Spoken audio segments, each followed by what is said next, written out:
All right. Hey, everybody. Welcome on into the Central Committee stream with your host, Mike from PA. We are live once again. We had a hilarious evening last night.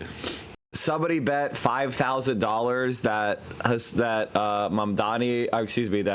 Cuomo would mention Hassan Piker, and they won. Hassan head won. That was real. It doesn't matter. I want it to be real, and because it doesn't hurt anybody, it therefore is real.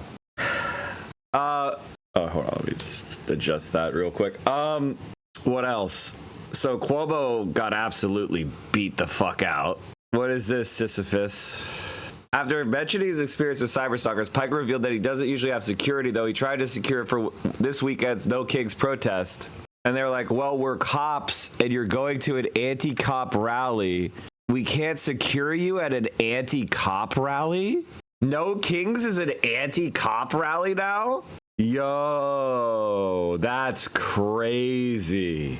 You know, I was speaking with a capitalist recently because I was like, it was a Twitch capitalist.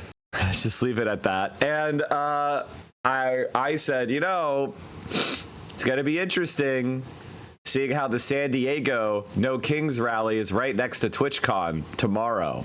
And honestly, chat, how do I explain how Twitch capitalists are acting right now? I don't want people to think it's a certain individual because, you know, it's not really fair to them. It's not them. So it's not who you think it is. It's somebody you don't know. They seem pretty manic. That's the way I would describe it. That's not a good sign. Drew Afalo, Hassan Piker joined the Hollywood Reporter to toast the creators A-list. Yeah, I saw this. It's so funny how people, how like the Asmongold, like where's Asmongold, bro? Where's Asmongold? Yo, bro, where you at? And if you want to know where Asmongold is, the answer is he bots. He bots all the platforms, so people know that. And he's also disgusting. And he never leaves his house. Will Kaya stay at her place when he's not at home? Like, this is the kind of stuff, like, guys, I want you to understand, like, Zionist bots, it's not gonna work out for you. It's not working, guys. It didn't work. Like, they got so excited because they thought they laid one glove on Hassan. But do you know what the universal attitude of everybody is? God, this is annoying and stupid. And this is not even like pro Hassan people. You just failed. Is the internet is it crusty? Am I losing frames? No, okay. It looks like the stream's going good, honestly. Surprisingly good. I always say this every time somebody tries to cancel me or Hassan and they lay in some amount of glove on us. You know, usually they just hit air, but sometimes it bounces off of our arms or whatever, and they're like, I scored a point, and they start like freaking out in glee. And then all I'm like is, we're gonna get like complete revenge on you, right? Like, you know that, right? My reactionary coworker asked me about the Hassan thing, and he said he doesn't even like Hassan, but he highly doubts he's abusing his dog. No, of course he's not. No one really thinks that. And by the way, people don't even... The truth is, people don't even really care about dogs, which actually depresses me. Because cops kill thousands of dogs every year. Like, nice family dogs. But cops frequently, whenever they have a warrant into a house, no matter what it's for, it could be like for selling weed in like some of these red states, they'll bust it and shoot the family golden retriever.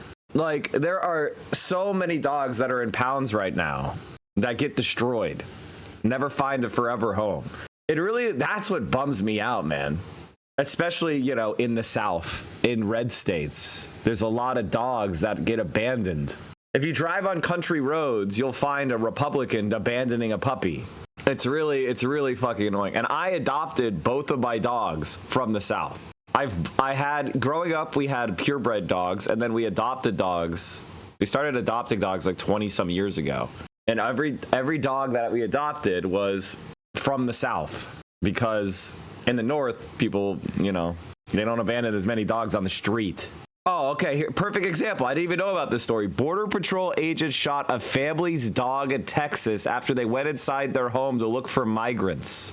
The dog passed away. This beautiful Roddy. That's so disgusting, man. That's like actually disgusting. At least this one got some traction. At least this poor innocent animal got some traction. Mike, do I always stream this? Of course I stream this early. What? I always stream at 7 a.m. Pacific. 10 a.m. Eastern. So 7 a.m. my time. The recruiter for my DSA asked me about the Kaya stuff. He then revealed he's a diehard H3 fan. Honestly, if that were me, I would file for expulsion. There's no Zionist allowed. One of my friends said the roots of fascism and anti-communism begin at whiteness and white supremacy. I don't entirely agree, but I don't know what to say. What do you think? Communism has always been associated with racial equality because communists and socialists don't believe, they believe what's called the vanity of nations. Basically that all human beings are of the same organism and that those are superficial differences and that nations were constructed in order to divide various groups of workers against each other based on cultural or linguistic similarity in order to break up solidarity so that the capitalist classes of various groups could keep them under control. Whiteness is a derivation of settler colonialism, where basically they had to figure out a strategy to divide the black working class from the white working class. And that's where race comes in. Race is a innovation to contain worker solidarity in settler circumstances.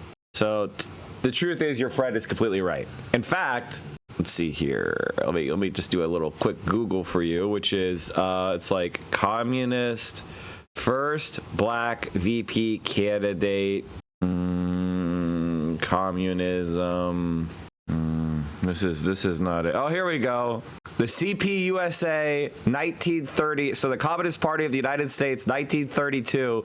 Equal rights for Negroes everywhere. Self-determination for the black belt. Vote communist. James W. Ford was his name. The first African American to run on a U.S. presidential ticket in the 20th century. So they're right. Like fighting against racial discrimination is socialistic. They're right about that. Colorism started in Spain with the Reconquista and the expulsion of Muslims in Spain. It's a little bit more complicated than that. There was also Arab domination of black people as well. There was an interplay between, it's not just like white Christians did everything bad in the world. That's not true. And I think that it leads to simplistic thinking. And you should avoid that. Colorism is as old as humanity? Not really, actually. Tribalism is, but not colorism. Race is a very modern concept. Thoughts on Silwa? Chat was writing him. It's called He's a Normal Guy. Actually, Sliwa is like one of the... he's a perfect example of what the average Republican is really like. Like the average Republican voter. They're not a caricature of some, ogre. They're just kind of dumb. And they have some good takes, but they don't know what the Republican Party actually believes. And then they also have extremely racist and bad takes. Everybody is what we call in the game idiosyncratic. That's when you're trying to be nice and not just call them an idiot. If a political scientist is describing your beliefs and they're going, wow, you're very idiosyncratic, you're almost a syncretic, you have some syncretic viewpoints. That just means you don't know what the fuck you're talking about. You're an idiot and you just have random thoughts that are not connected or consistent. Idiot-syncratic, exactly. But Sliwa is like actually kind of an evil idiot. Like he's kind of an evil idiot, but he wants to do like... His example, he wants to do like woke fascism, where he's like, this is my black brother, this is my Arab brother, and we can all beat up migrants together. It's like, Jesus Christ. And who doesn't like a good beret, Assemblyman will not denounce Hassan Piker, who said America deserved 9/11. The Assembly...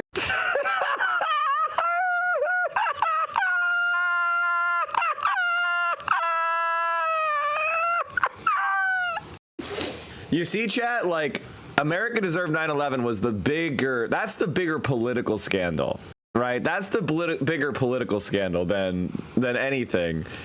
But also, everybody kind of knows what he meant. Like, everybody knows that he didn't mean like, yes, terrorists kill American civilians, yes, blow up planes. Like, nobody thinks that he meant that. They know, like, even in the words that he's using, the America Deserved 9/11, he's talking about the government. He's talking about its blowback. Like, no, everybody understands. You know, it's like, imagine you have a kid who's a bully.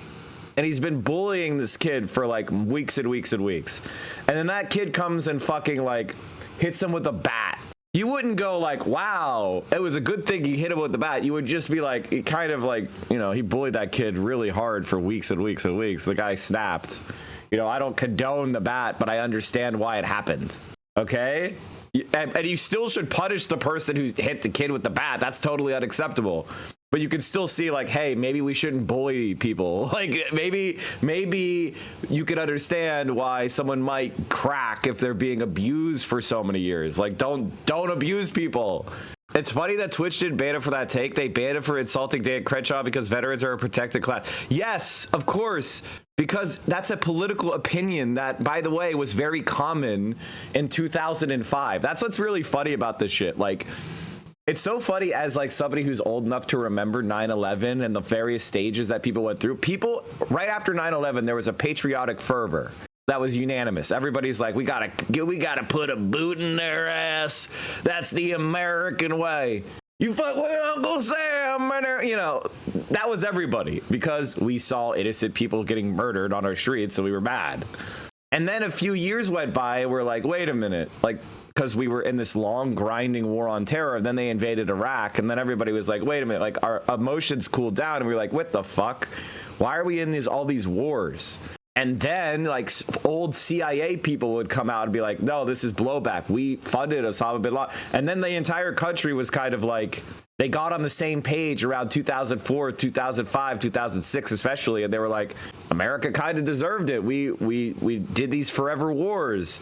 And it was the consensus opinion that we should pull back. And that's why Barack Obama won a relatively large win, close to a landslide. Because people were rejecting the mentality of the war on terror and you know, our involvement in the Middle East. That's what Barack Obama powered himself to a primary victory, because he pretended to be left wing and he pretended to be anti-war.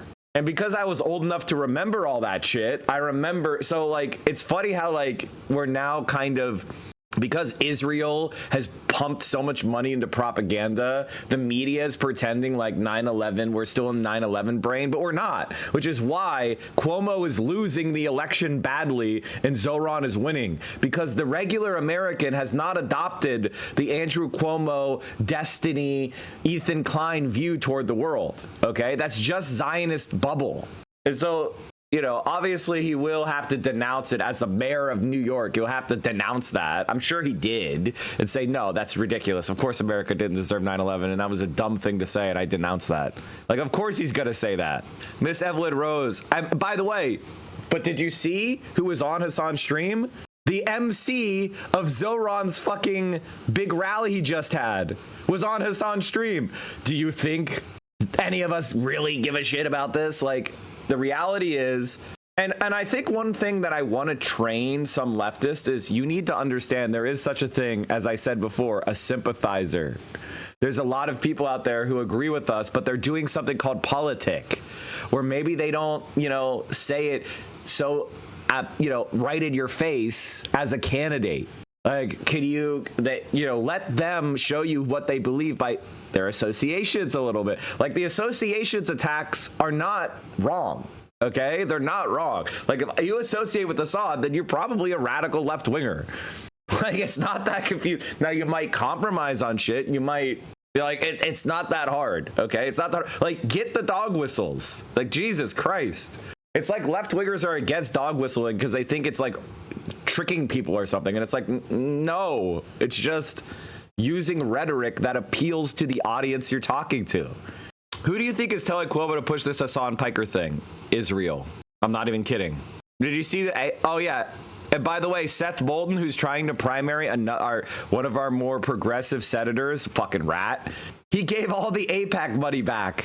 He gave all his AIPAC money back. So American Democrats hate Israel. It is a extremely exciting opportunity. So that's going to be exciting. What else? So we got some Hassan coverage. We got the debate. We begin this morning with. Apparently, there were survivors on a attack on boats in Venezuela. I haven't really gotten to get into these attacks on Venezuela as much as I want to because there's just so much going on. But on Twitter, I've been kind of like going after any kind of soft leftist who's like, Venezuela is a dictatorship. Fuck off. The United States has been trying to coup Venezuela and their government for fucking like 20 years. Like, give me a break. Give me a fucking break. Like, you can't go like, oh, this is a dictatorship. When you sanction and you send coups and you're doing shit and they react and it puts them in siege mentality, like, give me a fucking break. Like, oh, I'm going to judge these countries. I'm going to judge Cuba and Venezuela. They've been under attack. Okay? If the United States was under attack by aliens, like, I think we would all understand why there would be low tolerance for alien sympathizers. Like, you know what I mean? Like, come on. What the fuck is this? I agree. Venezuela should retaliate against us, right? No, the United States of America should just stop being evil and we should have a negotiated settlement. The thing is, victims don't typically want revenge. They want to be left in peace. Like, you know what I mean? Like, can we just try leaving people in peace? In the book that I thought it was a big mistake to not invite Elon Musk when we did a big EV event. I mean, God, she's so rizless. She's so stupid. She's so rizless. She's such a machine politician. She's just a worthless machine politician. Have you considered that the mistake was giving Elon Musk all that money in the first place? Have you considered that the mistake was putting all of our eggs in one basket for EVs? Have you considered that the mistake was not going harder on mandating EVs and electronic vehicles? Have you considered the mistake was the fact that your administration would do nothing but public-private partnerships and did actually set up government agencies to accomplish jobs? You fucking suck. God, she's so worthless. Here he is, the major American manufacturer of extraordinary innovation in this space. Well, and in space. And what innovation? The motherfucker can't get Starship to work. It's like 5 years behind schedule. Can't even get it into fucking orbit. The fuck are you talking about? Innovation in space. We've been in low Earth orbit since Mercury. Like, what are you talking about? Innovation. Get the fuck out of here. And it's not even that cheap. the fact that he was not invited was, it just unmerited. Can I say one more thing about Venezuela? A lot of people are like, oh, these elections, these things are rigged. The elections were rigged. It's like, how about the elections in Pakistan? How about the elections in Egypt? How about the elections in Saudi Arabia? How about the elections in the UAE? How about this election, the elections in Qatar? How about the elections in South Korea and Taiwan until 1984? How about the United States of America does not give a fuck about elections. Have you seen Iran under the Shah? American government allies with dictatorships that are oppressing their people undemocratically, fascist, monarchist, military juntas. We don't give a fuck about democracy. So until the United States is only allied with democracies, I don't want to hear a word about other countries not living up to some democratic principle as an excuse to intervene. Now, I think not standing up to those principles is bad. And I would want those countries, in order to develop properly, they should develop those democratic institutions. But the United States of America is a dictator's best friend. Let's stop with this bullshit as an excuse to invade countries. We do not give a fuck. Trinidadian citizens were killed in the U.S. strikes on the boats. Yeah, I heard about that. 2 Trinidad citizens were killed, and people were saying they were not. There's no evidence they were criminals at all. They were fishermen. How about we're buying oil from Venezuela? Venezuela. How about we're buying oil from Venezuela?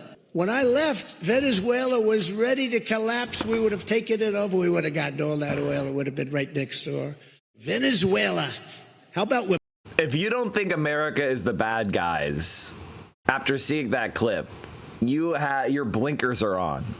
We're not entitled to the oil under another country's soil. It's not a joke. It's not funny.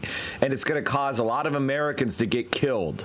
Elon Musk, SpaceX, and XAI are buying Tesla's unsold Cybertrucks. So in other words, he's taking government subsidies and using it to buy his Cybertrucks. Hundreds of Tesla Cybertrucks have been spotted being delivered to Elon Musk's private companies SpaceX and AI as Tesla is having issues selling the electronic pickup truck. After planning for a production capacity of 250,000 units per year, Tesla is currently selling the pickup truck at a rate at 20,000 units annually. Okay, I have a business idea. This is what you should do. Make a electric truck that has the same styling of like an early 90s truck, and it doesn't have a bunch of bells and whistles and bullshit in it. Have it have a two-person cab for all I care. Long bed, two-person cab, 25 G's. Like, come on. And I know people are trying. But I'm saying, like, Amazon is making that. It's called the Slate. Okay, wow. Well, so see, this is a good idea. Oh, although I don't know that I like the styling, though. I don't think I like the styling, though. Fuck. Oh, no. Why does the styling look like that? Why do they make it look like a hermaphroditic truck? Like, why are they doing this? It looks like a truck for a snail. Like, come on. Here's what I'm talking about. Okay, hold on. When Ford put out their crate motor, Ford crate electric motor, they put out like an example of a build. Yeah, see? This is what I'm talking about. This is so much better, but again, this is not a production model. This is like this is a concept car of somebody of Ford put the crate motor into a truck. They're not actually making this. Why would they? Because again, there's too much custom work done. But like, just do this. And it doesn't have to have so many bells and whistles in it.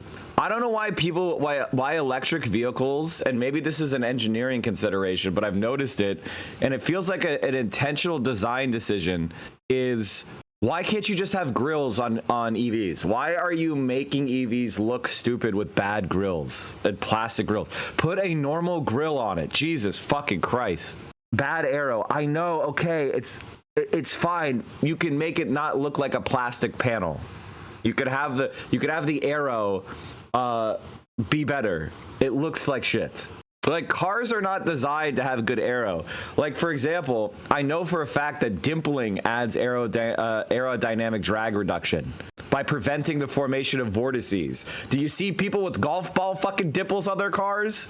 You could probably get like 10% extra miles per gallon if there was dimples on your car. I'm like, literally, this is literally true.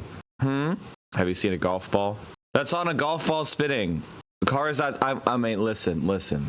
I understand drag. You don't, sir. Are you familiar with aerodynamic forces? Are you familiar with what actually causes vehicles to lose? It's just embarrassing, folks.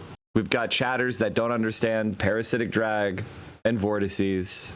Dimples on a car are a production issue. Exactly. Correct. It is harder to dimple a car, so they don't do it because it costs more. There you go. You figured it out. It's economics, not efficiency. Mallory McMorrow may be the biggest example of why I'm not a liberal. To a liberal, Mallory McMorrow is like, oh my God, what a good candidate. To me, it makes me break out in hives.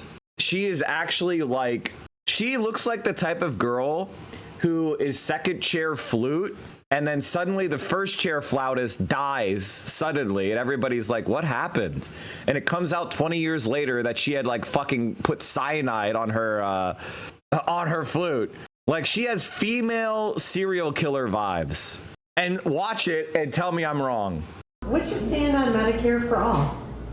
Great question. I support unabashedly universal health care. Everybody should have access to health care. access to health care. Everybody should have access to it. I have access to a fucking Lamborghini. I don't drive it because it costs too much fucking money. And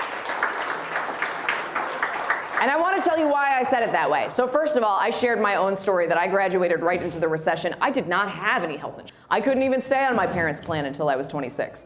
And for millennials and Gen Z especially, we do not have the job security that our parents had. In my first campaign, my opponent knocked me, sent out mailers saying, she hasn't had a job longer than 2 years. I was like, well, yeah, I'm a millennial. That's normal. That's just what we have to deal with. So the idea that for generations now... I don't care. Fuck you. Jesus Christ. Jesus fucking Christ. Does no one clock narcissists anymore? Like, Jesus fucking Christ. Fuck you. I don't care. Jesus fucking Christ. I don't care. Tell me what you're going to do to make my life better.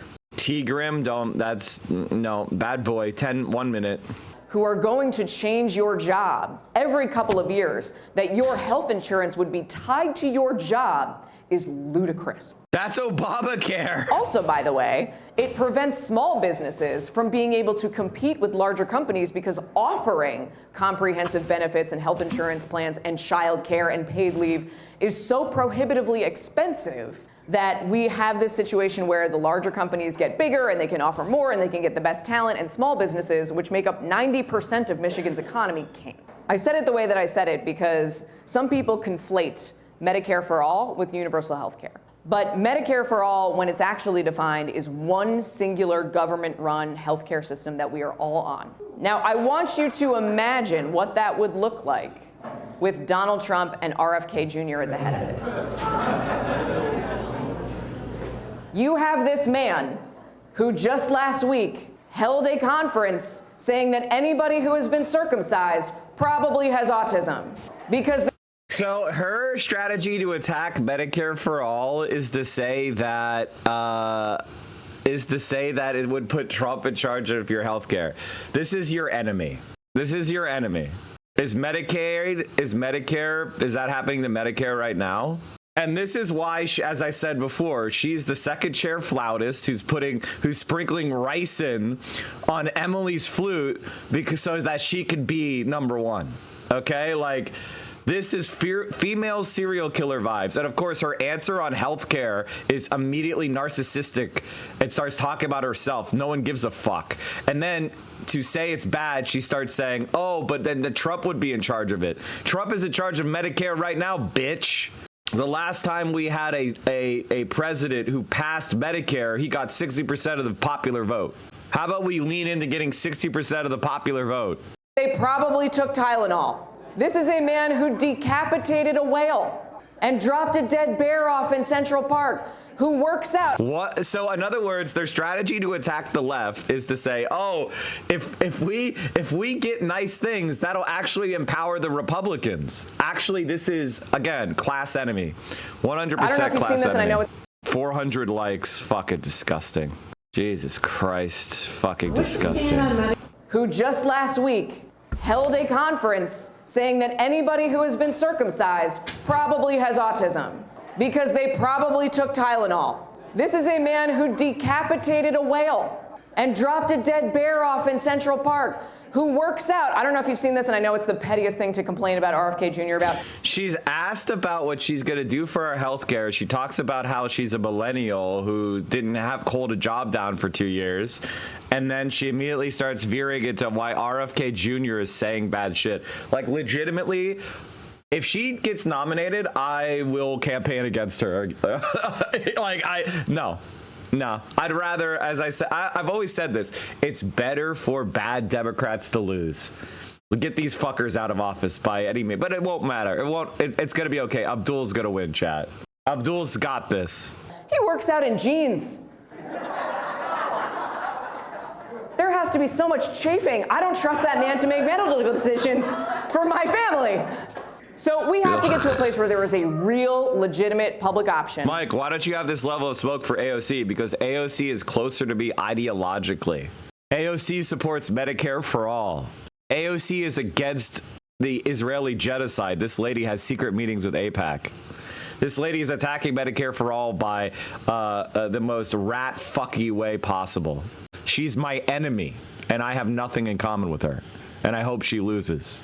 And if you want to opt into another private health insurance, that you should have the freedom to do that. That is where I stand, and we were 2 votes short when the Affordable... You know what's really freaking annoying, chat, is like, for example, all these politicians know who I am, which is just so embarrassing for them.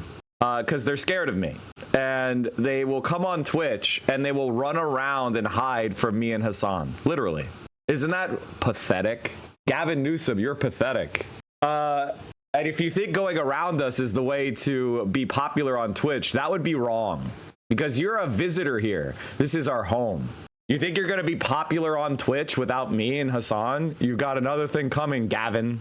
Your best bet is to bring me in and get beat the fuck up. So maybe I can make you better. Like, this is the thing about people like, well, I mean, Gavin Newsom knows that he's never going to win me over because he's bad at his job and he should not run for president. I mean, like, try to build 30,000 miles of high-speed rail during your administration. You couldn't get a line from San Francisco to LA completed. Collaborating with Cotter and Atrioc, yeah. I mean, Atrioc's politics are not great. Connor's are great. We love Connor. We love Connor Eats Pants.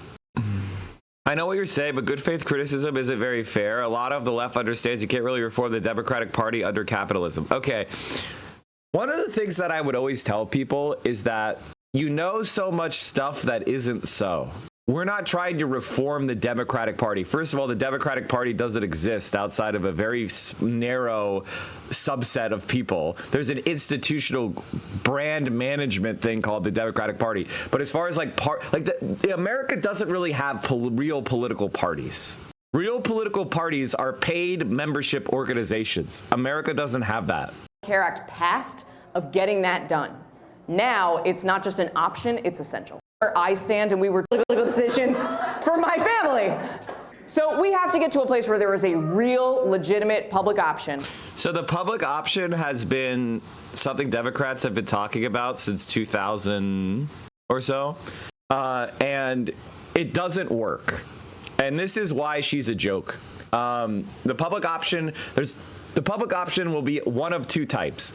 It will either be a weak public option, which means that the premiums are unaffordable and that the benefits are poor, and therefore it cannot compete with private plans, okay?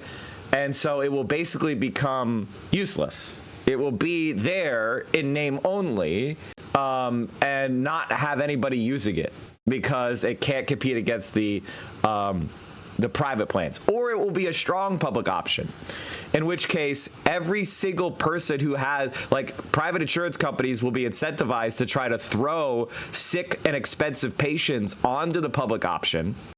And if the public option's premiums are therefore less than private plans, then it will fundamentally alter the insurance industry and make private health insurance, especially individual plans, uneconomical, thereby slowly destroying the industry.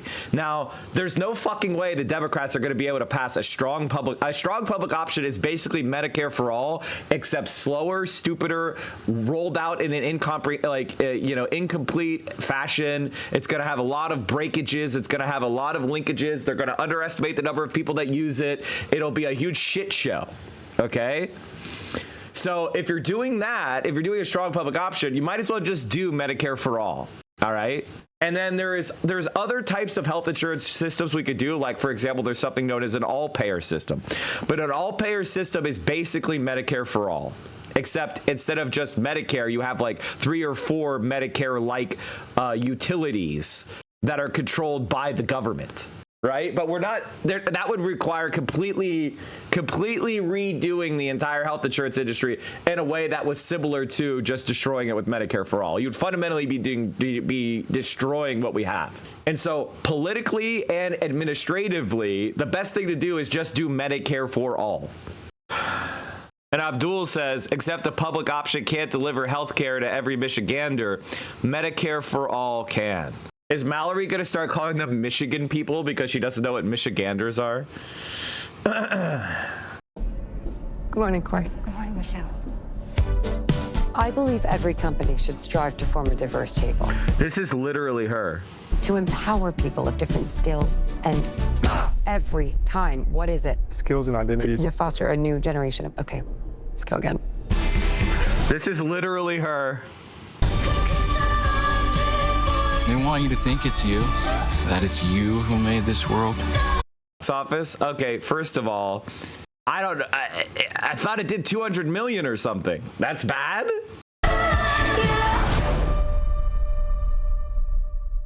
It cost 150? How? How the fuck did that cost 150? It had like one stunt. I guess there was like a couple scenes. How the fuck did that cost that much? Did the actors get paid $1 quadrillion? Why did Leo take 200 million for that movie? That's insane. Or 20 million. That's fucking insane. Underway, it is in Dallas, and Max Gordon is there for us. You're talking to fair goers. I want to know how they rate the Trump economy. I'm not interested in what the cow thinks. Well, Stu, that's good that you're not interested in what the cow has to say, because there's no comment from Buttercup Fletcher here, the grand champion steer at the State Fair of Texas. The humans that we talked to today, though, they, for the most part, have agreed with President Trump's economic policies, though there are some lingering concerns about tariffs as well as food prices. Take a listen to what folks had to say here. What are your biggest challenges right now? Groceries. Eggs aren't getting any cheaper. You know, I have a 21-year-old son, my daughter's pregnant, and milk is $4, $5 a gallon, and it's just, eating is the hardest part. It's almost becoming cheaper to eat out. The eggs went from $2 to $9. I'm like, okay, when did we get here? That's the only downside right now, is we have to pay more to get more groceries. I mean, they're going up, but All right, I want to read a post. It only accrued 57 million. No, I thought it had 150. Yeah, worldwide, 142 million. What was the budget? It's like a movie where people are indoors talking to each other for most of it. How the fuck did they spend so much? There's like one scene that is like special effects and it's cool, but it's like 2 regular cars. How the fuck are they spending this much? They rented out the whole highway for that scene. I don't believe it's that expensive. You're renting it from the government. They don't fucking charge market rates. Do you know the type of fucker who's like, oh, no wonder this movie didn't perform well. The marketing budget, the marketing department was asleep at the wheel. By the way, I'm behind 9 different layers of ad block and I don't go outside. How have I not heard of this movie? Are they even trying to market it? Adblock Pro, Adblock Origin, uBlock Pro, uBlock Origin. Don't go outside. Close my eyes every time a bus goes by. AR glasses that adblock all the ads that I see on bus stops. I've never heard of this movie before. Consumes no print media whatsoever. Doesn't have conversations with other people outside of Uma Musume channel on my Discord. It's like they didn't even want people to go see it. Do you know the type of fucker? Northern Line with the bold pro ad message. Northern Line with the bold pro advertising message. You know, honestly, this is one of the issues that I think a lot of people don't recognize, is that you are only aware of what you perceive, which is why advertising is such a big industry, because they understand that the decisions you make are going to be determined by what you know is what is in your possibility set. So, you know, that's why advertising is valuable. That's why they pay the big bucks. And that's also why I don't have any. Donate here at Northern Line, you selfish fuck. Okay, dude. How about he donates me some clout? You know, why doesn't he help a small streamer who's not at all putting this entire platform at risk? Trump was asked if high China tariffs will stand per Bloomberg. He answered no. Stock market going up fast right now? Oh my God. Wait. Dow ticks up as traders try to shake off bank credit concerns. They didn't go up from Taco Trump? They're actually worried about the economy? This is what always happens with Republican administrations, like clockwork, which is they come in office, all the right-wing, like Wall Street guys go wild, they buy up a bunch of stocks, and then they do a big tax cut bill, and within like 3 to 6 months of the tax cut bill, the stock market hits an all-time high, and then everybody's fully invested and they realize like, oh, the economy actually sucks. And then it kind of is floating at this overinflated level for a while. It goes sideways. And then eventually some really horrible thing happens because of the deregulation that the Republicans put into place within 18 months. And there's a gigantic, and fundamentally the economy is wrecked. And because they don't actually stimulate the economy or invest in any way in things that are going to make the economy stronger long term, everybody's over leveraged and it all collapses in a huge crash. Like this happens every fucking time. Here, Dow Jones history stock. Okay, let's look at the index. You'll see what I mean. Okay, I need one that I can like look at spans of time, because generally things go up. But you see this 2001. Right? Stock market's going up, blah, blah, blah, blah, blah. Bush gets into office. Hold on. Let's get Bush into office. When did the tax cuts pass? The Economic and Relief Act passed June 7th. June 7th. I'm going by pixels here. I'm like, okay. The stock market was at 10,600 roughly.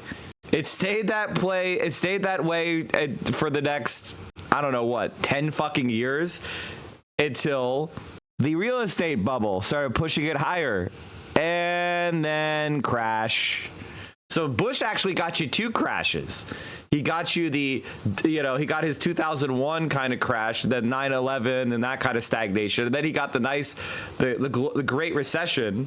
And then Obama came into office, passed his stimulus package that was too small. So we had the slowest recovery. So we didn't really get back to 10K until 2010. So the stock market was at 10K in 2001, and it was still at 10K until 2010. So it took 10 fucking years to climb out of the hole of the Bush administration. So the stock market went sideways for almost the entire Bush administration. It ended with a crash. Great job. And then you have the first Trump term. Same situation. Now, luckily for him, COVID happened, so everybody decided to spend a bunch of money. So the recovery from COVID was quick. God, we are.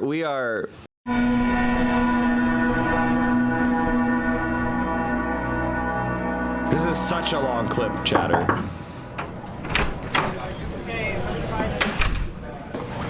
This is such a long clip. Well done.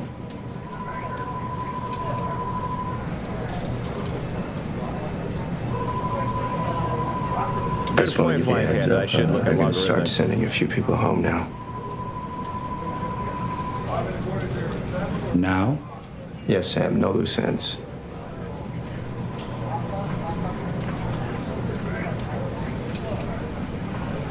Of course. And for what it's worth, you're still good. Yeah. I guess someone upstairs really likes you.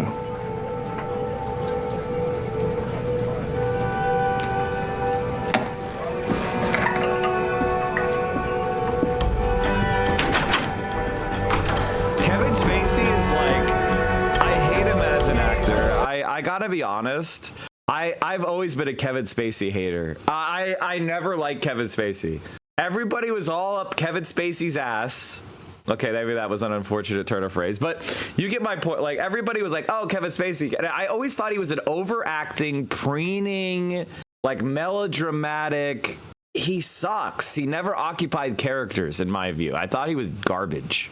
Probably the most overrated actor in Hollywood, and it's because he was, in all the sex cults. I didn't like House of Cards. No, I did not. I did not. It's the ultimate smug centrist show.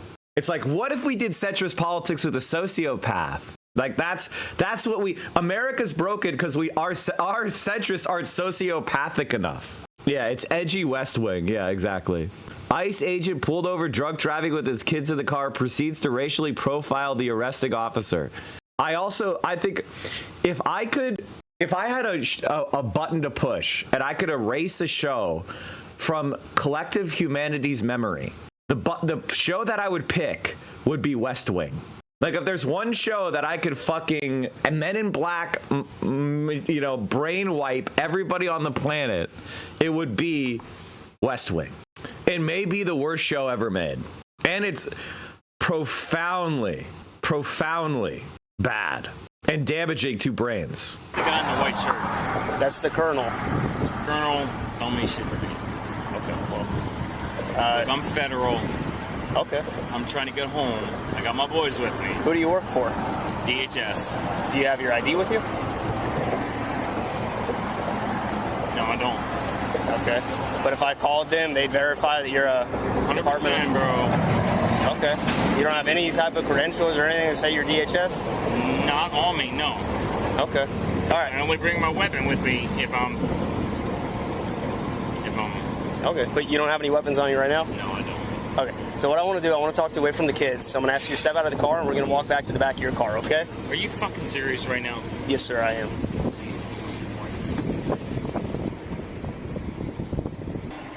You know what? Call my supervisor. Okay. Do you want to do the exercises or no? I'll do it. But you know what? What's homeboy doing down there? You know, guys, come on. Make sure we all sit because we're inside of the water. You don't want to get hit. You don't want you to get hit. That's why I'm trying to do the exercise. That way we can move on. Are you Haitian? That's nothing to do with my wrist, buddy.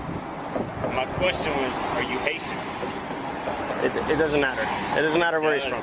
Okay. Look, man, I really need you to do the exercise. If you don't do it, then I'm going to say that you're refusing to do the exercise. I get it. You need a minute. I gave you a few minutes, okay? But let me talk to your supervisor. Not right now, sir. Yeah. If you're a cop, whatever. Yeah, I'm a fucking law enforcement, okay, dude. Then stop talking and sit in the back of the car and stop. No. This. By the way, chat, this is notable because they didn't let him ride. This is notable because they didn't let him roll. This is notable because they actually enforced the law. That's also why this is propaganda. Because most of the time they would just let him roll on. This ICE guy's just an incompetent dipshit. What he should have done is when they pulled him over, he should have had his ID. How does he not have his ID with him while he's driving? That's crazy. He should have just had his ID there and be like, hey guys, sorry I was a little bit over the road, all over the road. I was yelling at my boys back here. I'm sorry, I'll stay focused. You guys have a good day. Like, and they would have been like, oh, okay. Yes, sir. Let me see your ID. They'd maybe take his ID, check that he's actually a guy, then come back, give it back and say, stay safe on there. Do you have anybody you can call maybe to help you take care of your boys? You know, they would have done this shit subtly and it would have never gone anywhere because that's how cops do it. If I'm being honest, local Florida cops hate feds. Even the state cops don't like the feds, but that's because all the local and state guys are Nazis on the weekends. Well, yeah, they mean they don't like the FBI. They love fucking border patrol shit. Stop this. What about my kids? We're gonna take care of it. No, I'm not going in there. Let me talk to your supervisor. Again, you can talk to him in a second. Nope. Not going in there without my supervisor. Okay, let's go to the other side. Come here. Come on, man. Don't pull against me. Let's go. I'm not moving, bro. Don't fucking do this. Lane. Okay, I'm gonna. Hey, come on, buddy. We're not doing this. Come on. Let's go. So you guys are fucking shut up.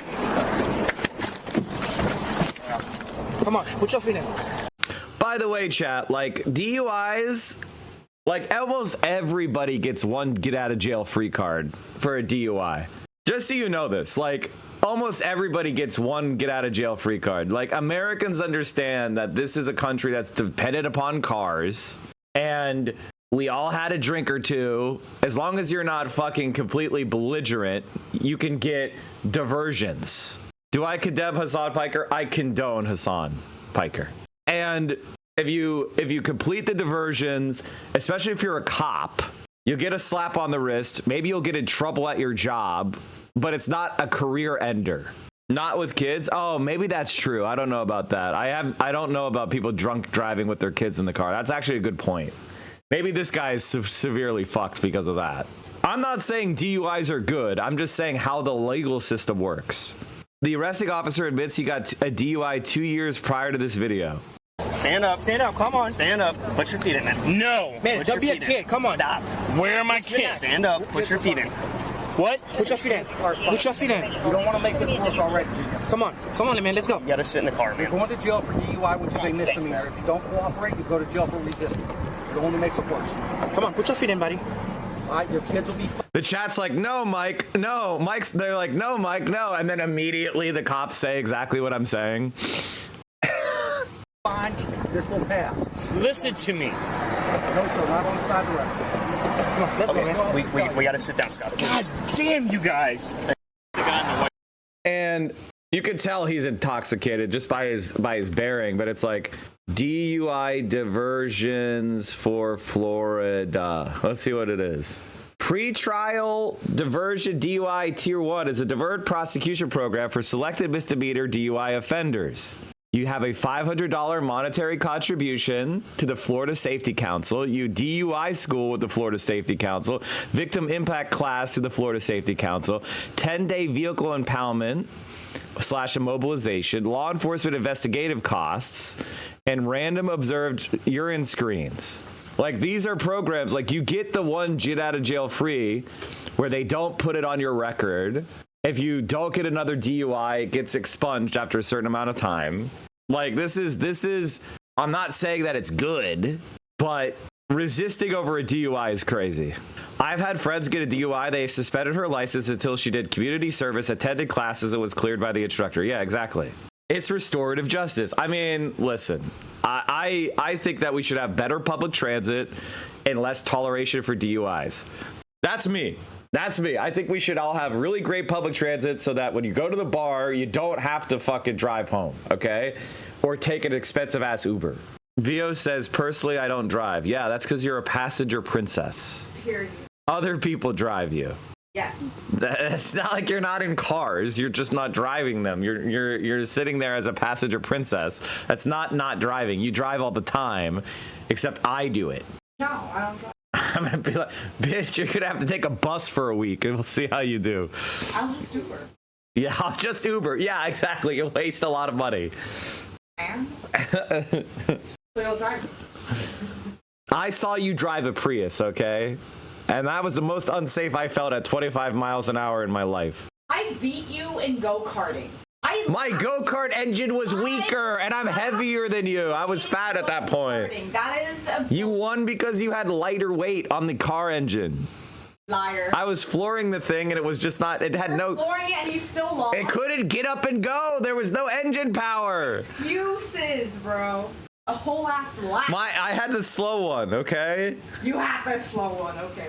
Let's race with no rules, and we'll see. We'll race with no rules. I'll drive you right into the wall. I'll Dale Earnhardt Jr. your ass. Have you seen Iranians drive? I don't feel fear. All right, I'm gonna take you right into the wall. I'm Bowser weight class, and you were fucking Toad. You were Toad weight class, and I was Bowser weight class. But I had low fucking max speed. Like, what the hell? Actually, I was Wario weight class. Blacked, absolutely wrecked. Imagine getting beaten by someone who sounds like Toad when they... Yeah, because Toad weight class. I always play Bowser. Also, right after the go-kart, I was shooting, and every shot was a bullseye. Okay, where were we? Okay, let's watch the debate. Let's get some debate action. We are getting a window into how a new...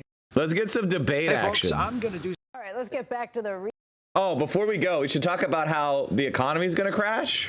All right, let's get back to the regional banks and the impact of credit fears. Leslie Picker joins us right now with more. Hi again, Leslie. We're again trying to dig through what this all means and what the implications are. Yeah, and just to point to some positive news, Becky, we're getting a slew of regional bank reports this morning after yesterday's volatility brought back those deja vus that you guys were talking about of 2023. The markets are acutely focused on credit quality and how these regional banks' loan books have performed in the quarter and their expectations for the future. The bank earnings are really providing a sigh of relief this morning. Truist guiding that its full-year net charge-off ratio was at the lower end of prior guidance. That's a positive sign for the health of its... Okay, charge-off ratio is the percentage of loans that are going to default. And they're in such bad default that the bank has given up on collecting the money.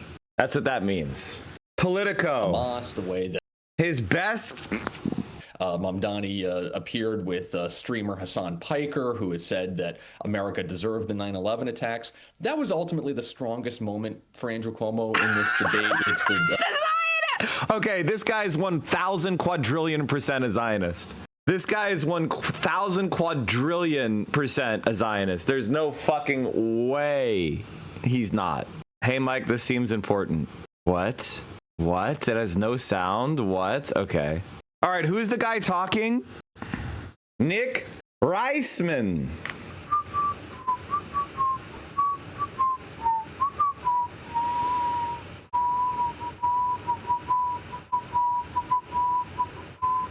He went to University of Albany, and then he became a print reporter. I'm not seeing enough. What did you? I don't see anything about what he used to do in college. Oh, I can't see his old tweets. I can't see his current tweets because I'm not logged in. Mamdani passes on condemning the Holocaust. I can always sense when we've got a certain Zionist reporter going on. I want to learn more about Nick.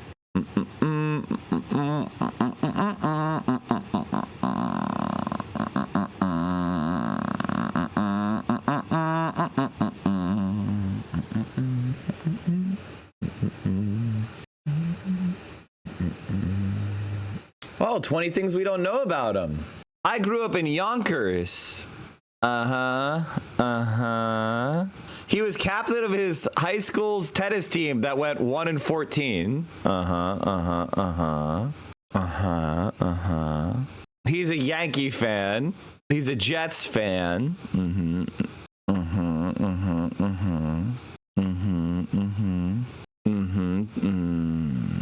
My car got rear-ended. Thanks, man. Thanks for the life update. He's a Star Wars fan.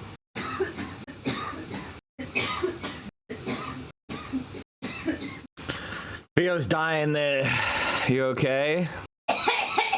Okay, you don't have to play it up. For more attention, you got enough. You got enough. I was trying to be quiet.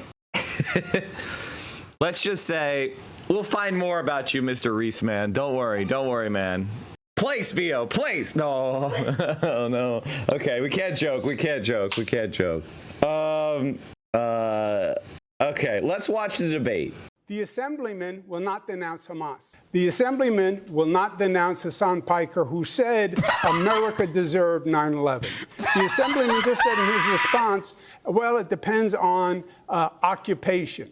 That is code, meaning that Israel does not have a right to exist as a Jewish state, which he has never denounced, globalized the Intifada, which means kill. We begin tonight by asking you to do what every mayor dreams of, and that is to write your own headlines. Imagine it's January 2027, and you have been in office for exactly Sharia 1 law year. implemented in New York. Quickly give us one headline about what you think your biggest accomplishment will have been in year number one. We'll begin with you, Mr. Global jihad. First, thank you very much for sponsoring the debate and having all of us.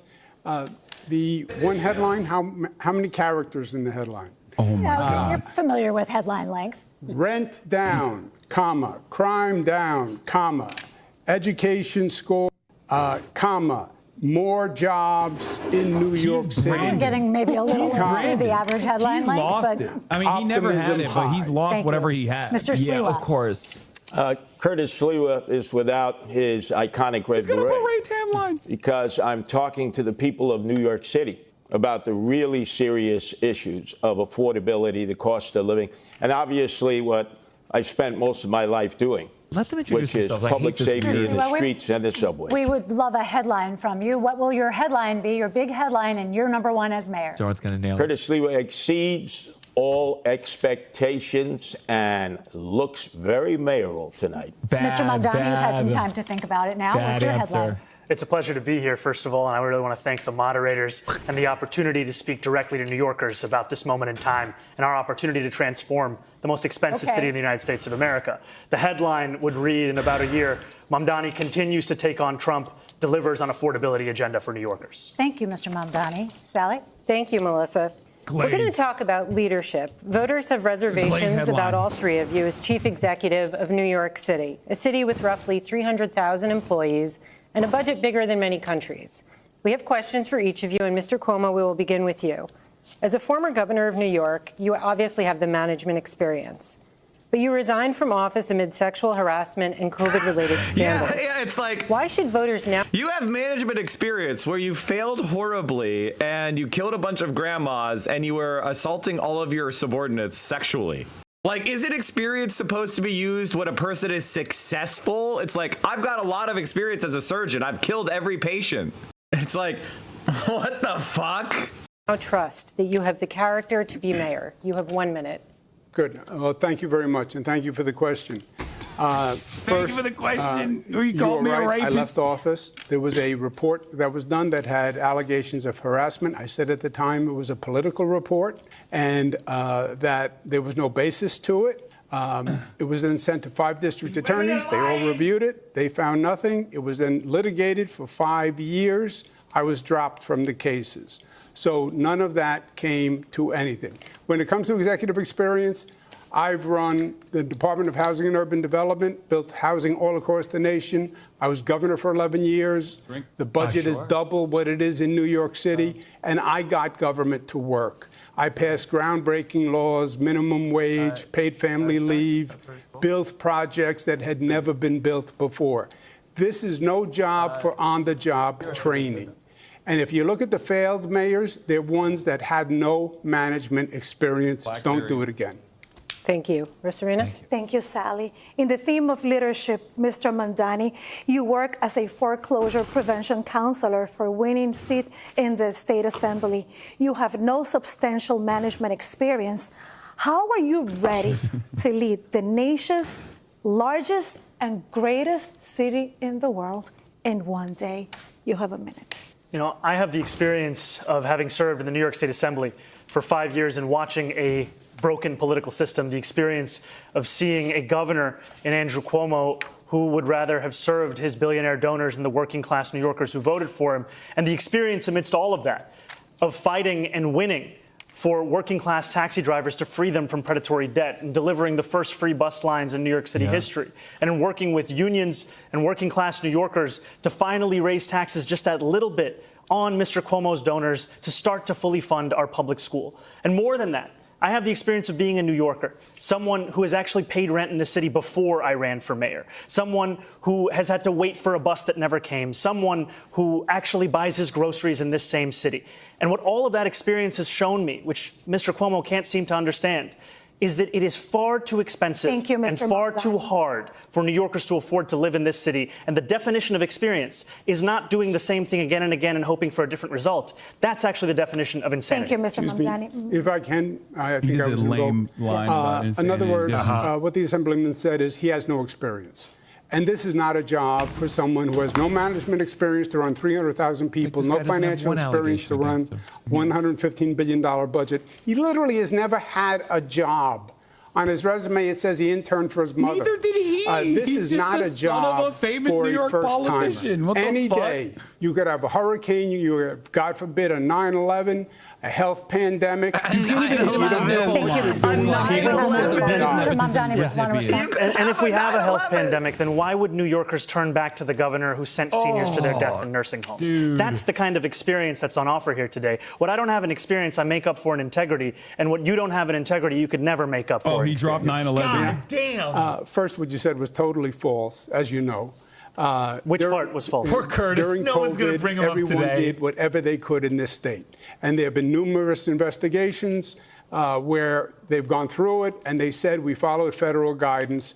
But yes, people died during COVID, and my heart breaks for everyone that that died in this state, R.I.P. and across this nation. But just to be clear, just to fact check that, there is a criminal investigation reportedly underway at the DOJ about your testimony to Congress. Trump told me he'll drop it. Yeah, that is a political issue with the Congress. They made a referral, which has gone absolutely nowhere. But there have been multiple investigations where the DOJ found that the nursing home investigation was politically motivated. Okay, we're going to move on. We might have time to come back to it. I do need to move on to Mr. May I just finish my rebuttal? The assemblyman still says he has no experience to do the job. He's practicing. Thank you, He's Mr. practicing Mr. for the first time. As Getting founder of the consent. Guardian Angels and as a radio host, you've been a well-known figure in New York City for decades. He has no job experience but you other than beating up lack minorities. substantial management experience. What's his background? So how are you prepared to be the chief He's a cat executive owner and a guardian officer angel. of New York City?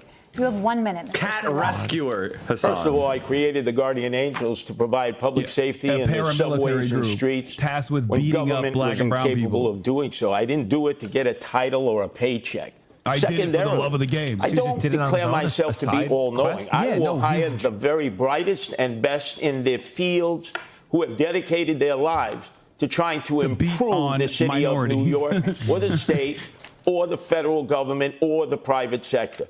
But what I will say is, thank God I'm not a professional politician. We have the architect and we have the apprentice of no cash bail, which has been a disaster. We have the architect and the apprentice here of Raise the Age. My own son was almost killed because of that in a gang attack. We have the architect and we have the apprentice of Close Rikers Island, which would just release criminals in the street. Thank God I'm not a professional politician because they have helped create this crime crisis in the city that we face. And I Thank you, Mr. Sleva. Which will negate Cuomo's. Candidates, President Trump has expressed Why is Comrade intense Casey at the top interest of Fox this More? election, That's good. and in all of you. Listen, I have a lot of political disagreements with Comrade Casey, but I'm not going to let the forest for the trees. If somebody makes a banger video that's going to help us advance our cause, I'm going to appreciate that video. Now, he has bad takes that I think one of the things that we really need to address is there's a proliferation of, like, if I disagree with somebody on anything, they're therefore bad, and we should denounce them. There's this performative denunciations that are happening where it's not even really related to a movement. And listen, I denounce a lot of politicians, but I denounce those that are not connected to our movements, to socialism, to leftism. And Comrade Casey's just a fucking content creator. He could have dumb opinions I disagree with, right? He's allowed to do that. As long as he's not actively promoting hate, that's not my problem. I'm going to take the opinions of these people individually. Now, I don't know if he has ACP sympathies or whatever the fuck that means. And the ACP guys have a lot of cringe. But overall, if he's making content or he's making arguments that are useful for our project, I don't mind checking that out. Like, it is what it is, you know? And like this, the brigading certain communities are doing about this is crazy to witness. Anything remotely related to Assad suddenly gets a bunch of comments all saying the same points. And these same people mobilize for a lot of other things too. Gamergate paved the way for more sophisticated forms of harassment. Exactly.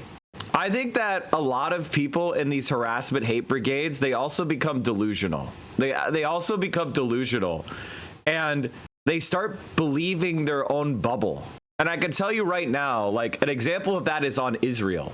Like, all these anti-Assad haters were in this bubble of delusion about Israel support. And the reality is now everybody who's under the age of 45 is pretty much anti-Israel, except for these fucking deluded slop tuber dipshits. And for the... Is it me or is your mic cracking? Oh, it's the fucking fan for the laptop. So, all in all, like... They're political flat earthers, and they're in their own algorithmic bubbles of Hassan hatred. And for everyone who's normal, it just doesn't hit. Hey, Comrade Grandmaster Casanova, how you doing, man? Welcome back. Mr. Mamdani, the president called you, quote, my little communist. Mr. Sleva, he said you're, quote, not exactly prime time. And Mr. Cuomo, he has been critical of you, but said you have always gotten along. The president has threatened to cut federal funds to the city. And just yesterday, he killed the Gateway Project, the tunnel connecting New York to New Jersey. You've all promised to resist him in some way. What would you say in your first official call with the president to set the tone for your relationship moving forward? We'll give you a minute for this. We'll start with you, Mr. Mamdani.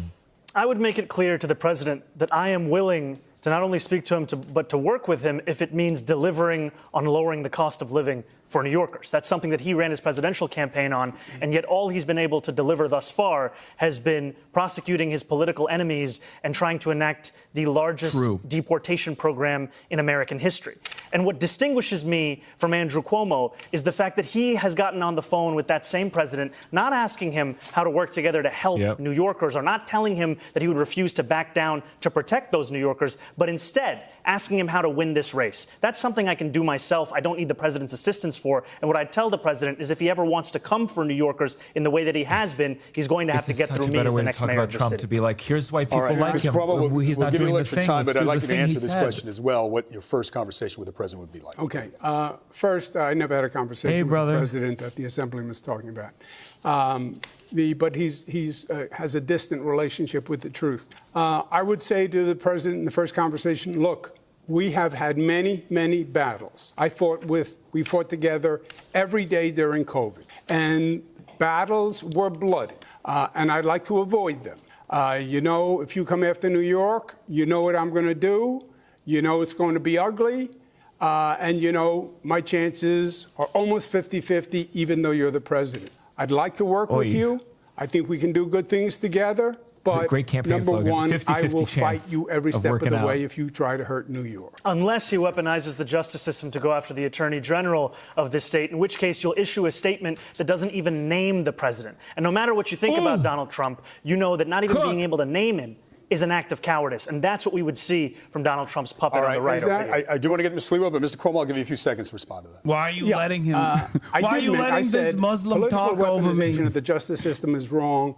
Both sides do it. It's wrong when Donald Trump does it. It's wrong when they did it to Comey. It's wrong when Comey did it to Hillary. It was wrong when it happened to Tish James. President Trump has spoken positively about you and your candidacy, even as his Justice Department, as we've noted, is reportedly investigating you for allegations you lied to Congress over your COVID record. Given that dynamic, how would you be able to stand up to this White House? How are you not compromised? And just take into account that New Yorkers are troubled by what they view as a compromised relationship the current outgoing mayor has with the president. First, you're wrong when you say there's any investigation You're wrong. of me. That's not true. And I'm not saying that because you're a woman and I hate absolutely him. nothing. Congress did a press release. They said they sent a letter to the Department of Justice, which they do routinely to generate press, and that's what that is. I fought Donald Trump. He investigated me repeatedly with the Department of Justice. The Department of Justice committed a lot of Inspector crimes. General said that it was actually politically motivated. That does not back me up. When I'm fighting for New York, I am not going to stop. And I'll tell you something else. The Assemblyman is elected mayor. Donald Trump will take over New York City, and it will be Mayor Trump who runs New York City. We have to move on. Just a very quick follow-up, yes or no. You're saying unequivocally the Justice Department is not investigating you, correct? I've heard absolutely nothing. They could be, and you might not have heard it. But OK, we'll move on. David? OK. Thank you, Sally. That is virtually impossible, by the way. OK. But Mr. Cuomo, you did put out an ad the day after the news first broke in the New York Times that you were under investigation, calling it a political investigation, saying they were coming after you as they had to, after other Democratic politicians. It's cool that he's just debating the moderators now. The Republican Congress was. I believe they play politics with the justice system. I believe the Republican Congress does it. I believe Donald Trump does it. I believe the Democrats do it. And that's why I think people are sick and tired of the justice system and the politics. If you think that there's no difference between the Democratic Party and the Republican Party, then that's the case. The reason why Cuomo is there is because the billionaires want him to be there. All right? The donor class of the Democratic Party and of the Republican Party doesn't want Democratic socialist candidates to win major offices and then be functional candidates. They're concerned that if you have popular socialists holding office, it demystifies socialism, it normalizes it, and expands the Overton window left. And so that is why that Cuomo is still in the race. He's still in the race because Democratic Party officials want him to be in the race.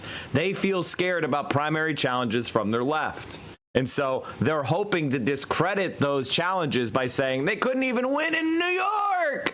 The left couldn't even win in New York. Look at this. So there is a huge effort to push Andrew Cuomo. But they're also scared because very clearly, Mamdani won the Democratic primary. It wasn't close. So they're worried that if they're too anti-Mamdani and he wins, well, then that's going to put a target on their back. So they're trying to float out where they're plausibly neutral, but behind the scenes, they're going all in on Cuomo, trying to go after Mamdani. And Mamdani is in a difficult position because he's trying to win an election and he's the front runner. So he's trying not to do anything too surprising. He's just trying to get to November, get to the election, get into office. And, you know, that is a risk-averse strategy, but it's an understandable strategy because he's winning by so much. It's like, why does he need to go out there and be, making headlines and controversies? He doesn't need it. And so a lot of people are mad at him because he's not making maximalist statements left and right. And it's like, why the fuck would he? He's about to beat the former governor who's the son of a governor at 33. That's fucking crazy. Candidate for you. If you think it's time to have a Democratic Party that actually stands up to Donald Trump and his billionaire-backed assault on working people. Well, thank you, Mr. Mamdani. You're not a Democrat, right? You're not a Democrat. You're a Democratic socialist. We have you didn't vote for Kamala Harris, right? We have other ground to cover. We have other ground to cover. That's an incendiary charge. I want to be very... You may have a chance to address it, but we do. I'll be very quick. We have a lot of issues to get to with New Yorkers, Mr. Mamdani. I'll be very quick. You didn't say leave it blank in the Kamala? I'll be very quick. I said... He's the Democratic nominee, bitch. You're not the Democrat. You lost. The Democrats threw you out. He is the Democratic nominee. You ain't. You no Democrat. It's so funny that they are going to try to say that the guy who won the primary is not the Democrat. Do you understand how fucking vote blue no matter who is a goddamn joke? And if you fall for it, you're a dope? Jesus. Leave it blank in the presidential primary because primaries are a place to air dissent. And like many Americans, I was horrified by the Israeli genocide of Palestinians. And if you want to look for me on the ballot, you'll find me as the Democrat. Mr. Mamdani, thank you. Gentlemen, we have Why are they interrupting this him week, so the much? world is reacting to President Trump's Israel-Hamas peace deal and the release of the hostages. Would you glaze Trump? Many are They're cautiously optimistic would you give Trump credit? about a lasting peace. I hate this shit. Of course, the mayor has no direct role in foreign affairs. Great bar we from certainly have a lot Zohran. of questions for you about city matters. But this war has been a major topic in the campaign. And there are criticisms about your positions in the past and how you envision leading on these issues as mayor. That's how I feel when there's credit. So we have questions for all of you, but first for Mr. Mamdani, because something you said that's been generating headlines in the news today as we come into the debate. Yesterday on Fox News, you were asked if Hamas should lay down its weapon, key to the peace plan and ceasefire. And some say they found your answer confusing. You said, quote, I don't really have opinions about the future of Hamas. It's not. And It's Israel less confusing. Beyond the question It's more of confusing justice, to ask the safety, fucking New York mayor and the fact this that anything question. has to abide by international law. And that applies to Hamas. We're going to do that question. When was the last time you talked to the Hamas? Israeli military? So for the voters tuning in tonight, Mr. Mamdani, what do you believe about Hamas and how lasting peace will be achieved? We know it's a complicated matter, but we'd like you to keep your answer to a minute. Of course, I believe that they should lay down their arms. I'm proud to be one of the first elected officials in this state who called for a ceasefire. And calling for a ceasefire means seizing fire. That means all parties have to cease fire and put down their weapons.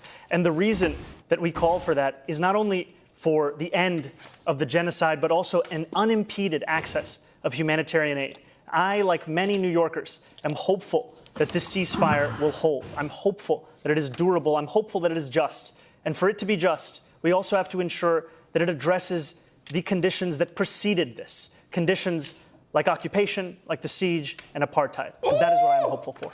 Yeah. What now? If I may, Anti-Zohran that means haters? from the Excuse river me. to the sea. I'm being marginalized. Cuomo's like I this. get a debate of three. Excuse me, Andrew. It's a debate of three. And Do we by the way, acknowledge I mean, like, if you're a person who's like, I want a politician who will go up there and say, I support armed resistance, kill the settler, kill the occupier. If you want somebody to dance around like a bloodthirsty maniac as an American politician, that's a weird take. That's a fucking weird take. Nobody's going to do that, all right? If you actually understand the conflict, you will understand that if America withdraws support to Israel, then the Israeli state will collapse on its own, just like the apartheid state collapsed on its own. So you're doing something for emotional reasons. You hate the IDF. You hate Israel because of the crimes they've committed. I understand that. I'm with you. But if you want to actually accomplish the goal of ending Israel, being so off-putting to regular human beings, being a bloodthirsty maniac 7,000 miles away where you have no skin in the game, and alienating regular people by calling for war and violence, that's going to actually set back the cause of the Palestinians. The Palestinians don't need you to do that. They don't need the New York City mayor to call for a fucking war against the IDF. What they need the New York City mayor to do is say, we're going to stop supporting Israel. To make politically in America supporting Israel impossible for anyone left of center. And it's the same thing with the war in Vietnam. We didn't win the war in Vietnam by getting the American military to start bombing South Vietnamese positions. We ended the war in Vietnam. We helped the North Vietnamese win the war by pulling American support out. And so the puppet state collapsed on its own. All right. Stop being a chauvinist. Stop centering yourself and stop centering America. The best way to help the global South is to get America to pull back. And that is a project that the majority of Americans agree with. And so it's so you want to take what is a political winner and will accomplish our goals and turn it to a political loser that just makes you feel better about yourself because you're calling for something more radical in your mind. And it's like, shut the fuck up. This guy is a sympathizer for the Palestinian cause. It's as clear as day. Now, there are things that I don't like. I don't like people who are Zionists, okay? If somebody says they're a Zionist, I want nothing to do with them. I don't. I personally don't. And I'm going to keep pushing politics in that direction as much as I can. But I'm also going to be normal to the people that are clearly sympathetic to my position.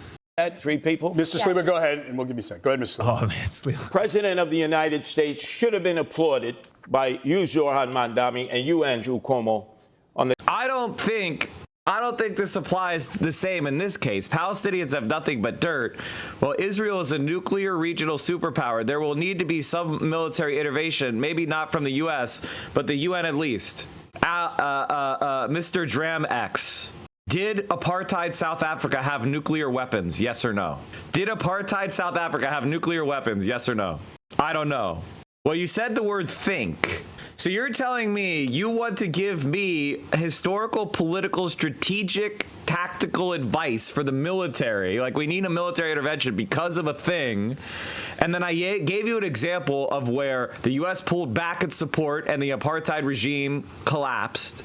And your answer, well, that doesn't apply because this country has nuclear weapons. Except the example I gave you, they had nuclear weapons. South Africa had nuclear weapons, and they dismantled them when the U.S. pulled out of supporting apartheid. The program ended in 1989, and by 1991, all 6 of the completed weapons were dismantled. They had multiple nuclear bombs, and then we withdrew support for the apartheid regime, and then they dismantled their nukes. This is why history is important, because you're telling me you don't want to support Zohran because he's not supporting an international intervention force into Israel and calling for the bloodthirsty murder of every Israeli soldier right now. And it's like, well, what we're trying to achieve is victory for the Palestinians through a plausible political path. And then you're like, well, that path doesn't work because of a fact already existed. So maybe you should show a little bit more humility if you don't know the history. I think that's something that we should all learn, right? Like, if we're going to call for something, if we're going to act in an anti-solidaristic way, we're going to say it's not worth caring about Zohran because of X, Y, and Z thing. He's not taking this maximalist position I support, but you don't know the history of success of prior movements that were very similar. Maybe you should slow your roll a little bit. Maybe you should try to call the plays. The day that he brought together that international coalition that met in Egypt, that came from the Middle East. And I don't mean this to bully Gulf. you. I'm not saying this to bully you because I don't know everything either. I know plenty of shit I don't know. Okay? But I try not to speak on it. You know, I don't act in an anti-solidaristic way. I don't run on social media and trash the politician that represents pro-Palestinians. In the American political class, I want to explain something to you, Chad. This is a test. If Zohran Mamdani wins, everybody will say the end of AIPAC's domination of the Democratic Party is now.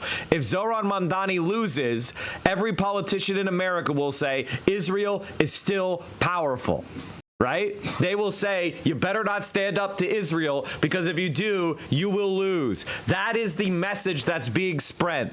If Zohran Mamdani wins a fucking big landslide and everybody's all excited, every politician in America will be like, AIPAC money is a liability. Israel is a liability. And that opens the door for Palestinian liberation. Not because we're going to do it for them, but because we're going to stop supporting Israel. That's where the genocide source comes from. It flows from our support. And if American politicians see that supporting Israel is a danger to their career... Are you getting sick? Do you need a drink? Oh, you smoked weed? Okay. No, the COVID. Oh, no. VO hasn't ever had COVID, chat. So anyway, all I'm trying to say, what I'm fundamentally trying to explain to you is there's an online fantasy about being part of the Palestinian resistance where it's like, I'm going to call for, I will only support people that support, who outright openly say they support Hamas or whatever. That is an unhinged position. And it's ridiculous. And it's actually counterproductive. It's like, I will only vote for people who say they support the Viet Cong. Like, come on. You're taking a position ending the Vietnam War, and you're making, which is popular, and then you're changing it to the version of that position that would lose an election. Like, what the fuck are you doing? It's the same thing with 9/11. Every politician is going to condemn 9/11 because it's unhinged to not condemn 9/11.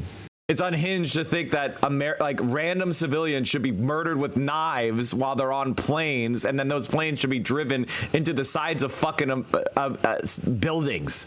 Like, that's psychotic. Of course you have to condemn that. I certainly applauded him for bringing peace to Gaza and trying to end the hostilities in the war between the Israelis and Hamas. Yeah, so there can be peace between the Israelis and peace between the Palestinians. But you seem, Zohran, to be incapable of praising our president. You were incapable of praising our president. Gentlemen, we have Give credit where credit is due. He's brought peace to Gaza. Yeah, gentlemen, we want to hear everything you have to say. We have other questions. Yeah, we need Mr. Cuomo, properly gives brief credit. response, because we do have other questions on this issue that you may be able to address. Go ahead. I did applaud President Trump and his administration. I think it was a great accomplishment. I hope the peace holds. The assemblyman will not denounce Hamas.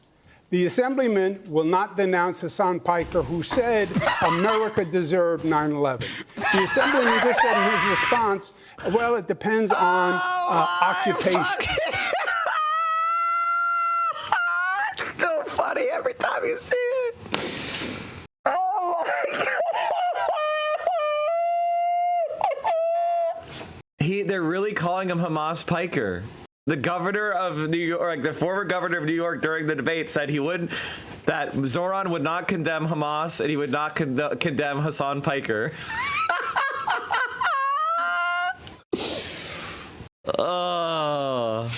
That is code, meaning that Israel does not have a right to exist as a Jewish state, which he has never acknowledged. That is from the river to the sea. That's why he won't denounce globalized intifada, which means kill all Jews. Let's give Mr. Mamdani a chance to respond to that. I want to be very clear. The occupation is a reference to international law and the violation of it, which Mr. Cuomo has no regard for since he signed up to be Benjamin Netanyahu's legal defense team during the course of this genocide. I find the comments that Hassan made on 9/11 to be objectionable and reprehensible. And I also think that part of the reason why Democrats are in the situation that we are in, of being a permanent minority in this country, is we are looking only to speak to journalists and streamers and Americans with whom we agree of every single thing that they say. We need to take the case to every person, and I'm happy to do that, which is why I was on Fox News yesterday talking about how I wish it was more like NASCAR, so we could see all the billionaires who are sponsoring you right on your suit jacket. Melissa has We're going to turn it to Sally, actually. Yeah, actually, this kind of flows, and then we'll go back to Melissa. By the way, completely normal. Completely normal. Now, I think he was a little bit harsh on Hassan. I think he was a little harsh to say that his comments about 9/11 were reprehensible. But then he said, I will go and talk to everyone, not people I agree with 100%. That's another way of saying I would still talk to Hassan. Mr. Mamdani, you told NBC's Meet the Press that you don't believe it's the role of the mayor to police speech. Your words about this war have comforted many New Yorkers, but they've troubled others. I knew it was going to happen, and he actually was pretty nice about it. There is your recent refusal, as we just discussed, to condemn the slogan, globalize the intifada, which many view as a call to arms. But this is the real shit. In 2017, jerk-off motion. you rapped lyrics praising the Holy Land Five. These are men who were convicted of supporting terrorism. Focus. How would you assure New Yorkers? Okay, chat. Nana says, but he conceded on things that are normal, like Arab chants and sorry that's dumb, especially if you want to present yourself as anti-Zionist. He no longer talks about Palestine after winning, only defending. He could have been attacking Cuomo, packed by Cuomo and Silva if they think Israel committed genocide apartheid, but he did. He's only defending conceded the last few months, even when he didn't have to. Bitch, are your ears open? He literally just said Benjamin Netanyahu he's his fucking Benjamin Netanyahu's fucking attorney. He doesn't care about international law and during the genocide. He just said it right fucking now. Are you stupid? He literally just said that. What? What the fuck are you talking about? He just said it was a genocide. He just said he's associated with Netanyahu as a bad thing. What are you talking about? He literally just talked about Palestine. He's being asked about Palestine right as we're sitting here. Are we okay? People in hotel rooms adjacent to mics are like, holy shit, what the fuck? Hey, you know what's really funny about that? Okay, I can't speak about it. I can't speak about that. But let's just say I am, after the kid, I am a terrible person to be sleeping next to. Especially Jewish residents who might be concerned about this. Because you're going to hear me through the walls. You have 1 minute to answer this. Thank you for this opportunity. When I am speaking about the responsibility of leading this city, I mean leading not just those who voted for me, leading not just those who vote, but leading every single person who calls the city home. And that includes Jewish New Yorkers. And I have been so thankful for the opportunity I've had to sit with so many Jewish New Yorkers over the course of the primary and through the general. And it's in those conversations that I learned that this phrase evokes many painful memories. Memories of bus attacks in Haifa, of restaurant attacks in Jerusalem. And I heard from a rabbi about their roommate who was killed on one of those buses. And in hearing that and the distance between that impact and the rationale that some use of saying it, of speaking about the Israeli occupation of Palestinian land, is why I said that I would discourage this language that I do not use. And what I'm looking to do as the first Muslim mayor of this city is to ensure that we bring every New Yorker together. Jewish New Yorkers, Muslim New Yorkers, every single person that calls the city home, that they understand they won't just be protected, but they will belong. Mr. Sliwa, we will get to you first. I'm going to ask a question of Mr. Cuomo. While you are a strong supporter of Israel, you have also been... Again, like this is such a dumb trap for people to fall into. It is. Protesters are not politicians. Okay, and protest slang is not. Just because I support a movement doesn't mean I have to support every single thing someone chants who claims to support that movement. And if you are a type of person who is like, oh, do you support this chant? Do you support that chant? Who gives a shit? Did I chant it? No, then shut the fuck up. Ask me what I believe in. There's people who I agree with about some policies who I disagree about the way they present their arguments or who gives a shit? It's a stupid trap to fall into. Stop falling into traps where you're like, I can't believe this guy who agrees with me doesn't like this chant. Are you okay? And he didn't denounce it. He said long-windedly, I understand why some people are scared by that message. So I don't think it's a good message. That's what he said. I understand some people are scared by that message and therefore they're not listening to persuasion. So that's not a good message to persuade some people that are on the fence. So I discourage you from using that message because it's ineffective. He didn't say, I agree with occupying Palestinian land. I changed my mind. He just says, I don't think that's a good message to get through to people. That is not even that's barely criticism. And if you look at that and go, oh my God, I can't believe he's saying this message isn't effective. I hate him now. You're stupid. I think it's lame that Zohran won't talk with Hassad anymore. He should have been on Hassad's stream multiple times by now. Why? Why isn't anyone asking about anti-Muslim racism and Islamophobia as well? Around 800,000 Muslims live in New York City. Anti-Muslim racism and anti-Semitism and any form of hate is wrong. I actually think that's a really good argument. She's a queen. That's a really good argument. I think she's right. I think a lot of people just don't like persuasion. Like they think of political conversations as barking your most maximalist take at everybody with the most confidence. Like that's what they think politics is. And it's like, no. Politics is changing people's minds so they do what you want them to do.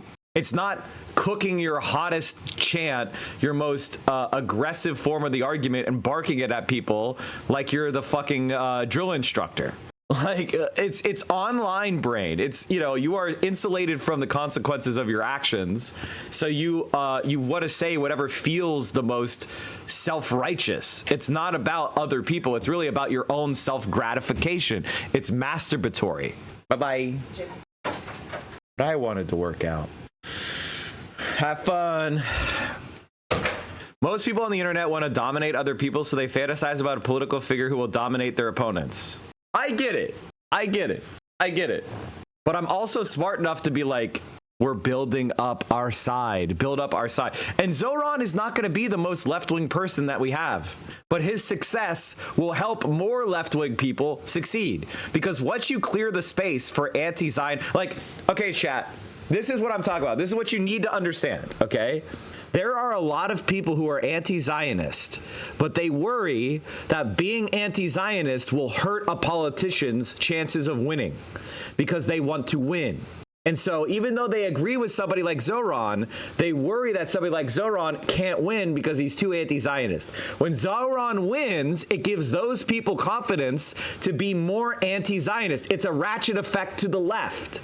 It's like people that support Medicare for all, but they worry that other people will be scared to lose their insurance, so they support some other politician, even though they personally like the idea.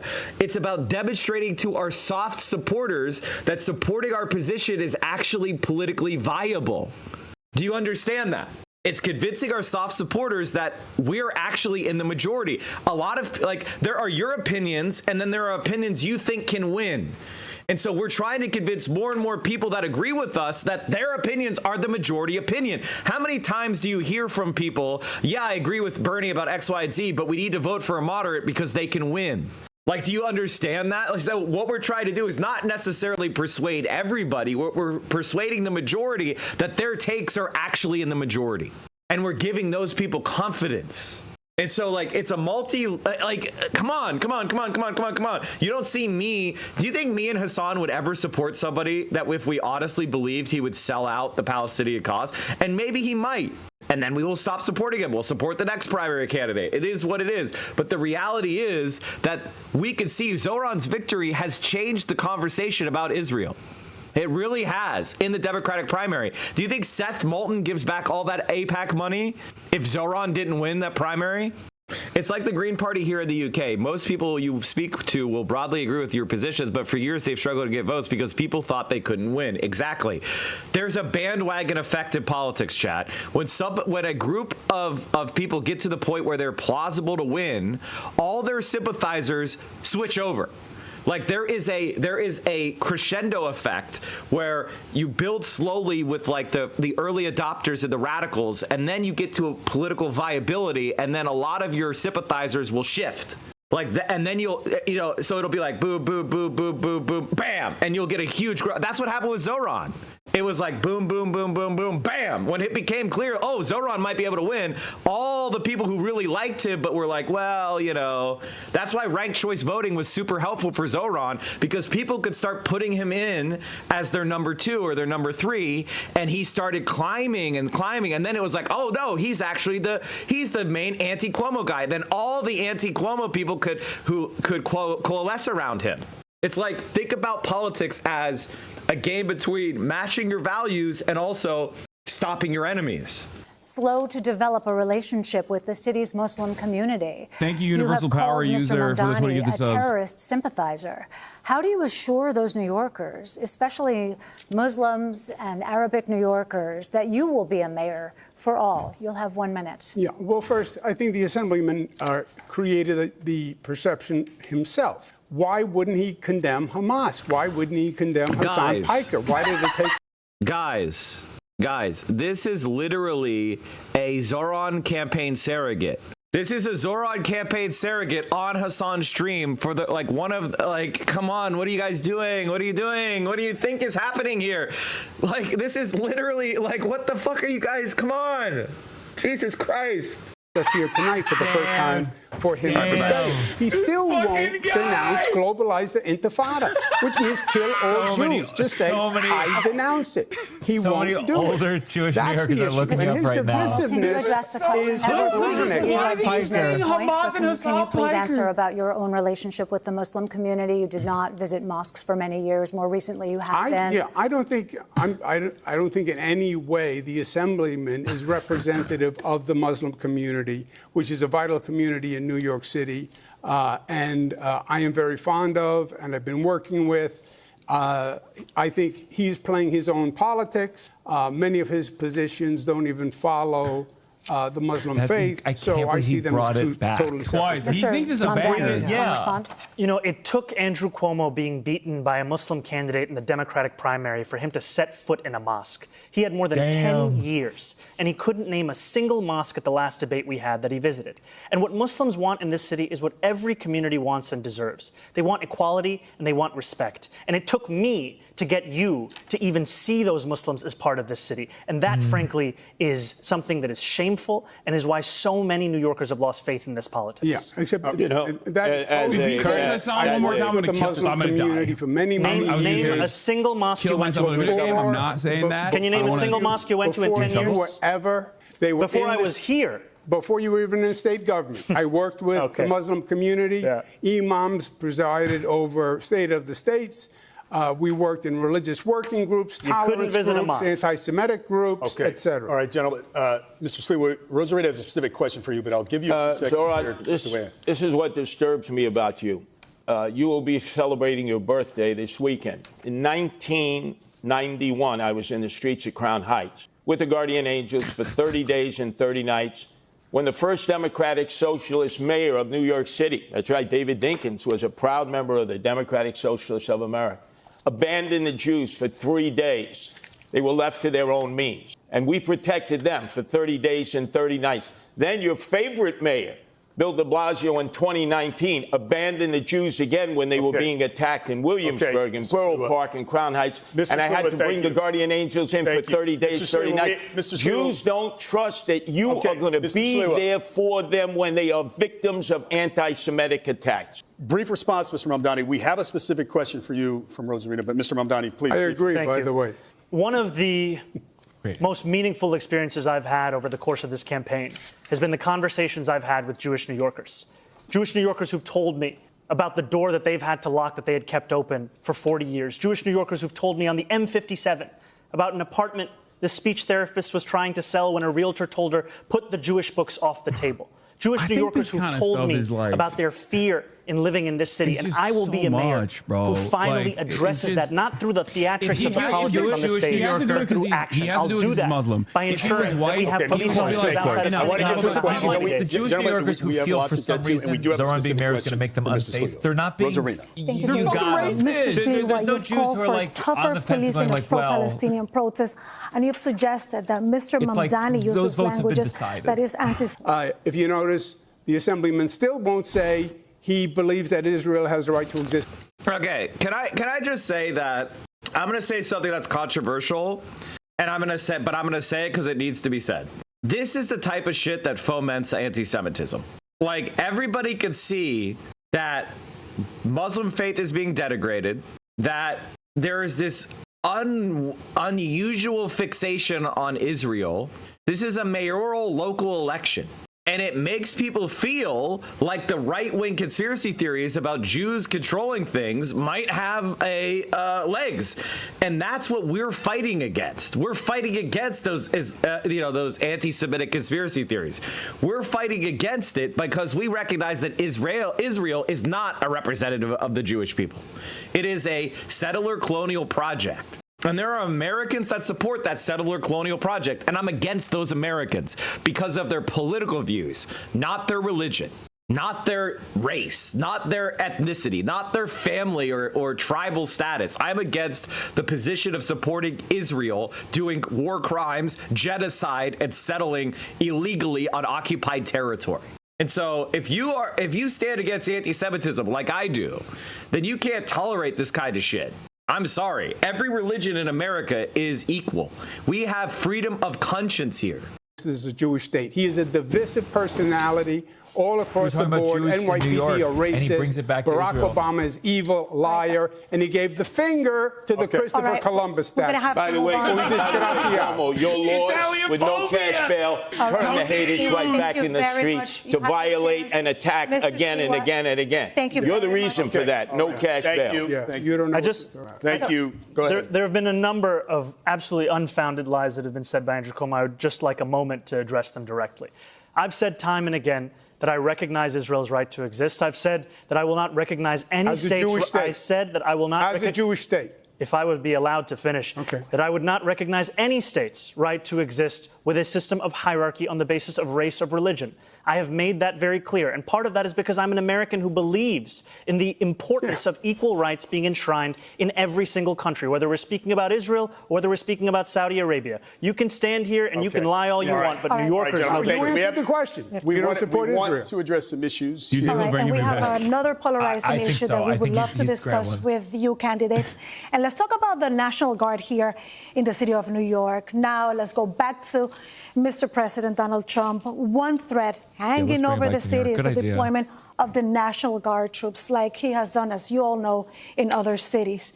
The NYPD commissioner has rejected the idea as unnecessary.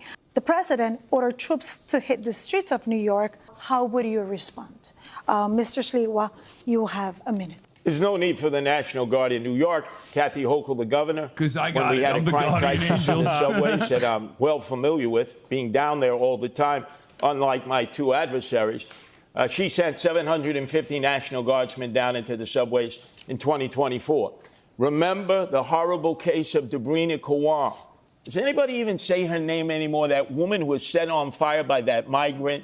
As a result of that, the worst crime I've ever seen committed in the subway system, the governor did the right thing. She sent an additional 250 National Guardsmen, giving us a total of 1,000 National Guardsmen in the subway system, while our mayor, Eric Adams, was telling us it was all a perception. Laura Loomer. So Governor Hochul has responded. Oh, wow. I would She's been trying to get me deported nonstop. The President of the United States, since I'm familiar with cities all across America having guardian angels there, if you were going to send the National Guard, you don't need to send them to New York City. I wasn't wrong. There are other cities the Guardian Angels that could desperately use their help in dealing with their crime crisis. Thank you, Mr. Sliwa. Mr. Mamdani, how would you respond? You know, I agree with Police Commissioner Tisch that we do not need the National Guard here in New York City. We do not need them for the purpose of safety, because if it was safety that President Trump was so concerned about, he would send them to the 8 out of 10 states that have the highest levels of crime in this country, but he won't, because they're all run by Republicans. What New Yorkers need is a mayor who can stand up to Donald Trump and actually deliver on that safety. When Donald Trump sent ICE agents on people in Los Angeles, Andrew Cuomo said that New Yorkers need not overreact. That is the furthest answer that New Yorkers are looking for. They are looking for someone who will lead, someone who will say that they will have their back, someone who will actually fight for the people of this city. And that's who I am, because I'm not funded by the same donors that gave us Donald Trump's second term, which isn't something that Andrew Cuomo could say. Thank you, Mr. Mamdani. First, the answer in the subways is not more National Guard. I put National Guard in the subways also. It's more NYPD is the answer. But the National Guard is not, he's not sending in the National Guard to do any real function. It's control, it's power. Sure. He's trying to say these Democrats don't know how to run these cities, and it's a political gesture by sending in the National Guard. He has said the assemblyman is elected. He will take over New York. Forget the National Guard. But this is he has said, I'm going to take the funds. If they order the troops to come here, what would you do? I went through this with him. He sent the National Guard to 20 cities when I was governor. You know what city he didn't send them to? New York. Why? Because I said to him, don't you dare, we don't need it, and he backed down, and he will again. So that proves a good relationship Wait a with second. The president is going to back down to you, Andrew Cuomo. I know you think you're the toughest guy alive. Curtis, get his ass, Curtis. Let me tell you something. Get his ass, Curtis. You lost your own Curtis primary, low-key right? kind of likes Zohran, by the way. Have you noticed that? Yeah. Why and you have a difficulty understanding like we're the same age. You're what the term no is. You're not going to stand up to Donald Trump. And I agree with Curtis more than you're not going to stand up to Donald Trump. And he can't stand up to Donald Trump. He's a New Yorker, and so is Zohran. Andrew is You not. negotiate with him. You don't fight with him, because only the people of New York City will lose. We do have a follow-up to negotiate. We have a follow-up. I'd like to see a show of hands. Are there any circumstances where any of you would allow the NYPD to cooperate with the National Guard if Trump sent them to New York? 9/11. Show of hands. Yes? No takers. Okay. Moving on. If history is a guide, National Guard troops in the city could trigger protests. And we have questions for each of you about how you would handle that. So, Mr. Sliwa, you have been arrested for protesting migrant housing and for trying to serve Mayor Bill de Blasio with court papers. How would your NYPD handle protests? And would you continue participating in protests as mayor? You have 1 minute. Well, I have been arrested oftentimes in civil disobedience. That is a great American right. But demonstrations have a time and a place. And it used to be before Bill de Blasio, I know he was your favorite mayor, Zohran, that you'd have to get a permit. There's a time period you were in a structured area. You get a sound permit. It could be turned around in a day. If there was going to be civil disobedience, you discussed it with the police department. And obviously, you had an opportunity of expressing your anger or your outrage at whatever it was that motivated you to sit down in the street, to block traffic or block an egress. Now we have rampaging groups that go running through the streets, that enter all kinds of facilities and violate other people's rights. And there's no one who's willing to stop it. When I'm the mayor, there are rules and regulations. Everybody has the right to demonstrate. But you can't violate other people's rights, or you yourself must be arrested. He's such a funny dude. And he's saying I'm not going to stand up to Trump. I don't want to fight, but he's saying I'm going to stand up. Remove those face coverings. He doesn't care about anything. Why he's are you afraid of identifying who you are as a demonstrator? No more subway trains. Unless maybe you're an agent provocateur and you sent in here to cause chaos. Thank you. You can protest, just not on the subway. The next question goes to you, Mr. Mamdani. You were arrested for blocking traffic in a pro-Palestinian protest, and you participated in a sit-in at Grand Central. Protesters offered block streets, bridges, and hubs like Grand Central. How much of that would you allow as mayor? And what's your line in having the NYPD arrest protesters? You have a minute. Protest is a part of what makes this city's history what it is. It is a part of the First Amendment. We deserve to have a mayor who stands up for that First Amendment, especially as we have a president that's looking to shred it at each and every opportunity.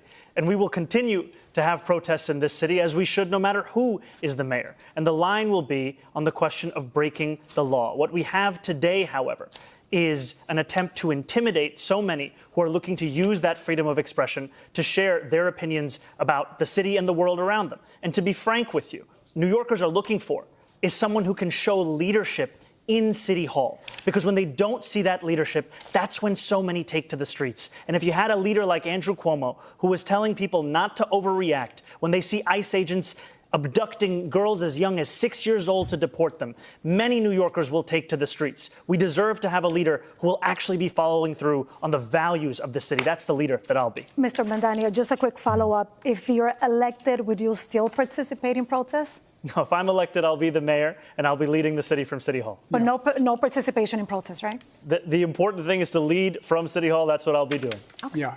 If I may respond, because I believe my name was invoked. A very brief response, and then I have a question for you. I dealt with ICE. I stood up with ICE. I had a war with ICE here in New York when I was governor. And I stood them down, and they moved out.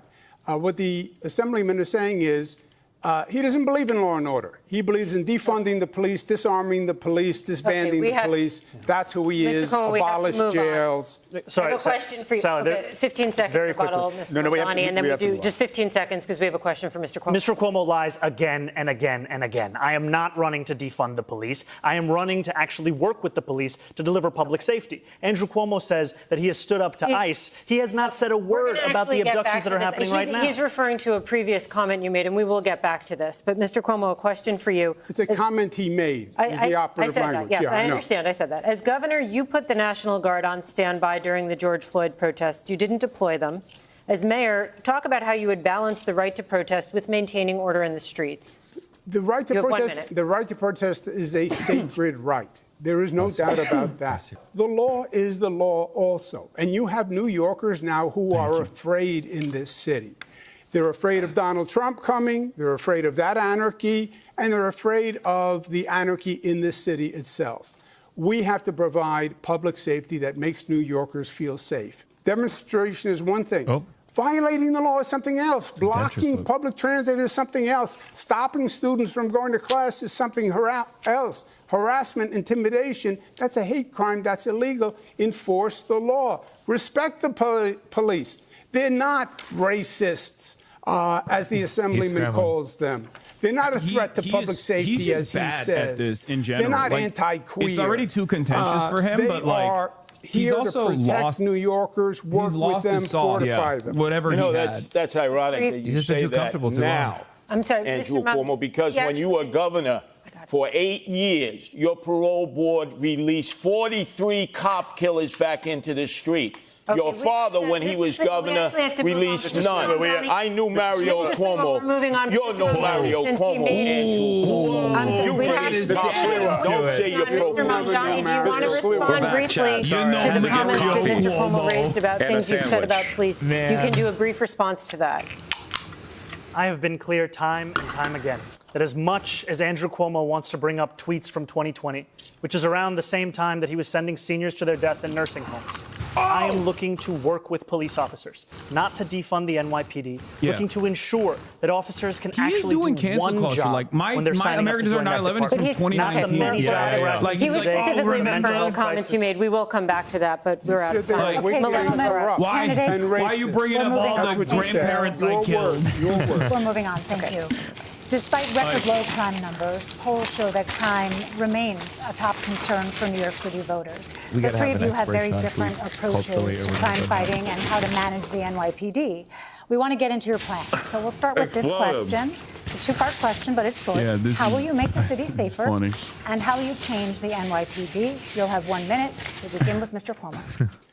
I would add 5,000. He's really going to win with that one, the Hassan Piker. Did it explode? Did you guys hear it? You could run next time. No, I'm sorry. They took $1 billion out of the police. The NYPD is now down at one of the lowest levels knows of who the modern fuck I am. political history. Yeah. I would add 5,000 police. When they Google my name, they're going to find like a bunch of New York Times articles that are positive. So they're not going to be like, what's this guy's deal? Yeah, and again, and you have to add additional police officers because the attrition rate is so high. Part of that is going to be saying to the NYPD, I respect you. I don't think you're wicked, as the assemblyman said. I don't think you're corrupt. I don't think you're racist. I value you. I will have your back. I'll be a mayor to work with you.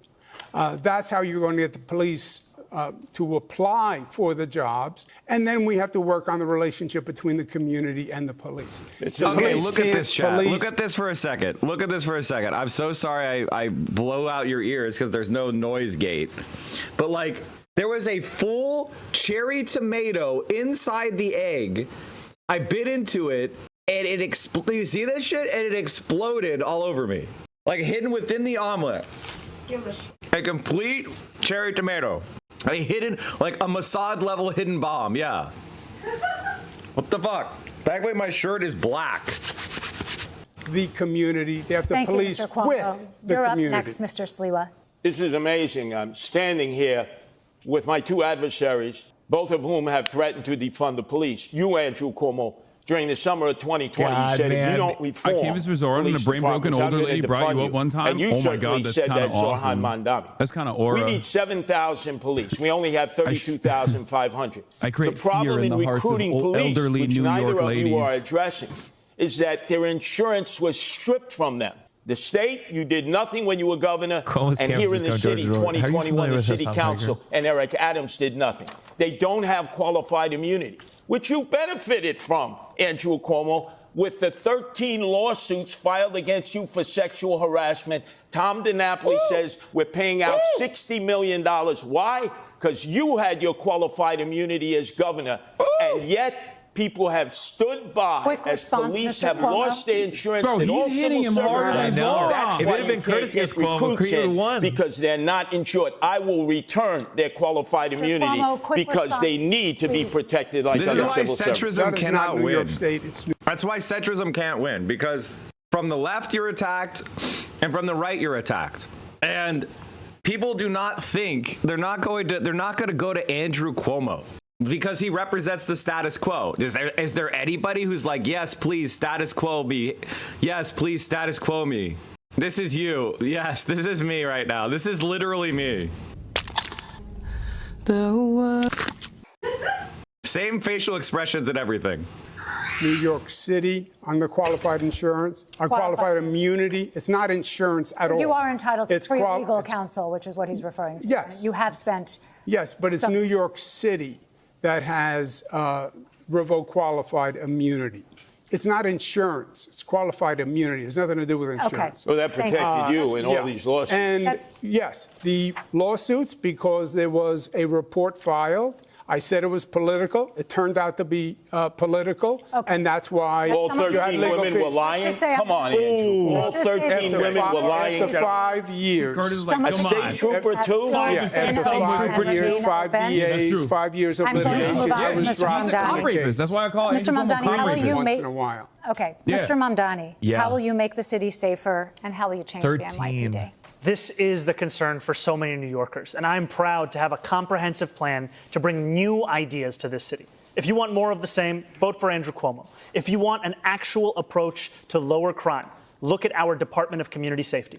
That is something that has been hailed by experts as addressing so many of the pieces of why New Yorkers are not feeling safe today. We will ensure that no longer are police officers asked to do the job of both policing and responding to the mental health crisis. We will have dedicated teams of mental health outreach workers in the top 100 subway stations with the highest levels of the mental health crisis and homelessness. We will ensure that cops can finally go back to the response times they used to have in 2020, closer to 11 minutes, as opposed to the closer to 16 minutes today, because they won't be asked to respond to the 200,000 mental health calls that are coming in through 911 every year. This is evidence-based. It's been successful elsewhere in the country. It's time we deliver it right here in New York City. It's time for a change. Thank you, Mr. Mamdani. Zohran Mamdani, we already had it. It's called the Homeless Outreach I'm Unit sorry, this of is not cops free and for all. We mental have health another care question for officials. Mr. And Bill Mamdani. de Blasio funded them by $1 billion out of the budget. We're going to talk a little bit more about the runaway rent in this city. Mr. Mamdani, you're pledging to freeze rent for nearly 1 million rent-stabilized apartments. That really affects less than half of all rentals in the city. What is your plan for those who aren't in stabilized apartments but are struggling to pay the rent? What are you going to do for them? Well, I'm proud to say that yes, will freeze the rent for more than 2 million rent-stabilized tenants. And I will also build 200,000 truly affordable homes across the 5 boroughs over the next 10 years to ensure that tenants, whether rent-stabilized or market rate, can actually have more housing such that they are not being priced out of this city. And finally, I'm also going to make it easier for the private sector to build housing in this city, because what we see today is that it's not labor, it's not materials, it's the weight that is often costing so much to actually build the housing we need in this city. Thank you. And a follow-up for you, Mr. Mamdani. The cost of maintaining a building change year to year for landlords. The Rent Guidelines Board is legally required to consider those costs when deciding whether to freeze rents. So how can you promise a rent freeze today before ever seeing that data next year? You know, we've seen the data time and again. It's but next year's data. It's been data that's been overruled by mayors again and again. The last Rent Guidelines Board study showed that profits were up 12% for landlords of those units. And what did they do? They raised the rent, adding to more than 12% under Eric Adams' administration. What I am speaking about is actually reflecting the needs of these New Yorkers and the state of the market today. These are New Yorkers who have a median household income of $60,000. We do not need to be pushing them further out of the city. We need to keep them in their homes. Aren't you saying in that answer that you are going to prejudge?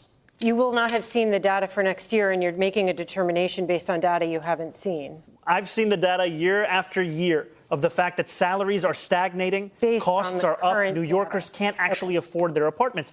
I will also take action to actually ensure that the landlords of those buildings can better handle their costs by taking on their insurance, their property taxes, and their water bills. By the way, chat, this is how libs naturalize their class warfare, right?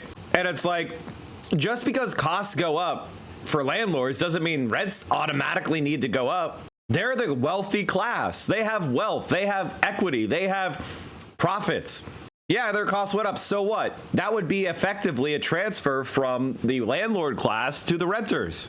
I'm in favor of that. The rich don't need more help from the government to make more money. And I can tell you right now, charging more rent in a building that was built 100 fucking years ago so that your profits go up doesn't make New York City more affordable. Because if it did, New York City would be the most affordable place on the fucking planet. Los Angeles would be the most affordable place on the fucking planet. And instead, higher costs equals a housing shortage and a homelessness crisis. See next year's data Mr. yet, but Cuomo, we're going to go I do to have a question for you on this subject. You have proposed something that you're calling Zohran's Law. You think that Mr. Mamdani earns too much to live in his rent-stabilized apartment, though I should note that there are no income tests for rent-stabilized apartments. But critics say your plan would force people to pay too much of their income towards the rent.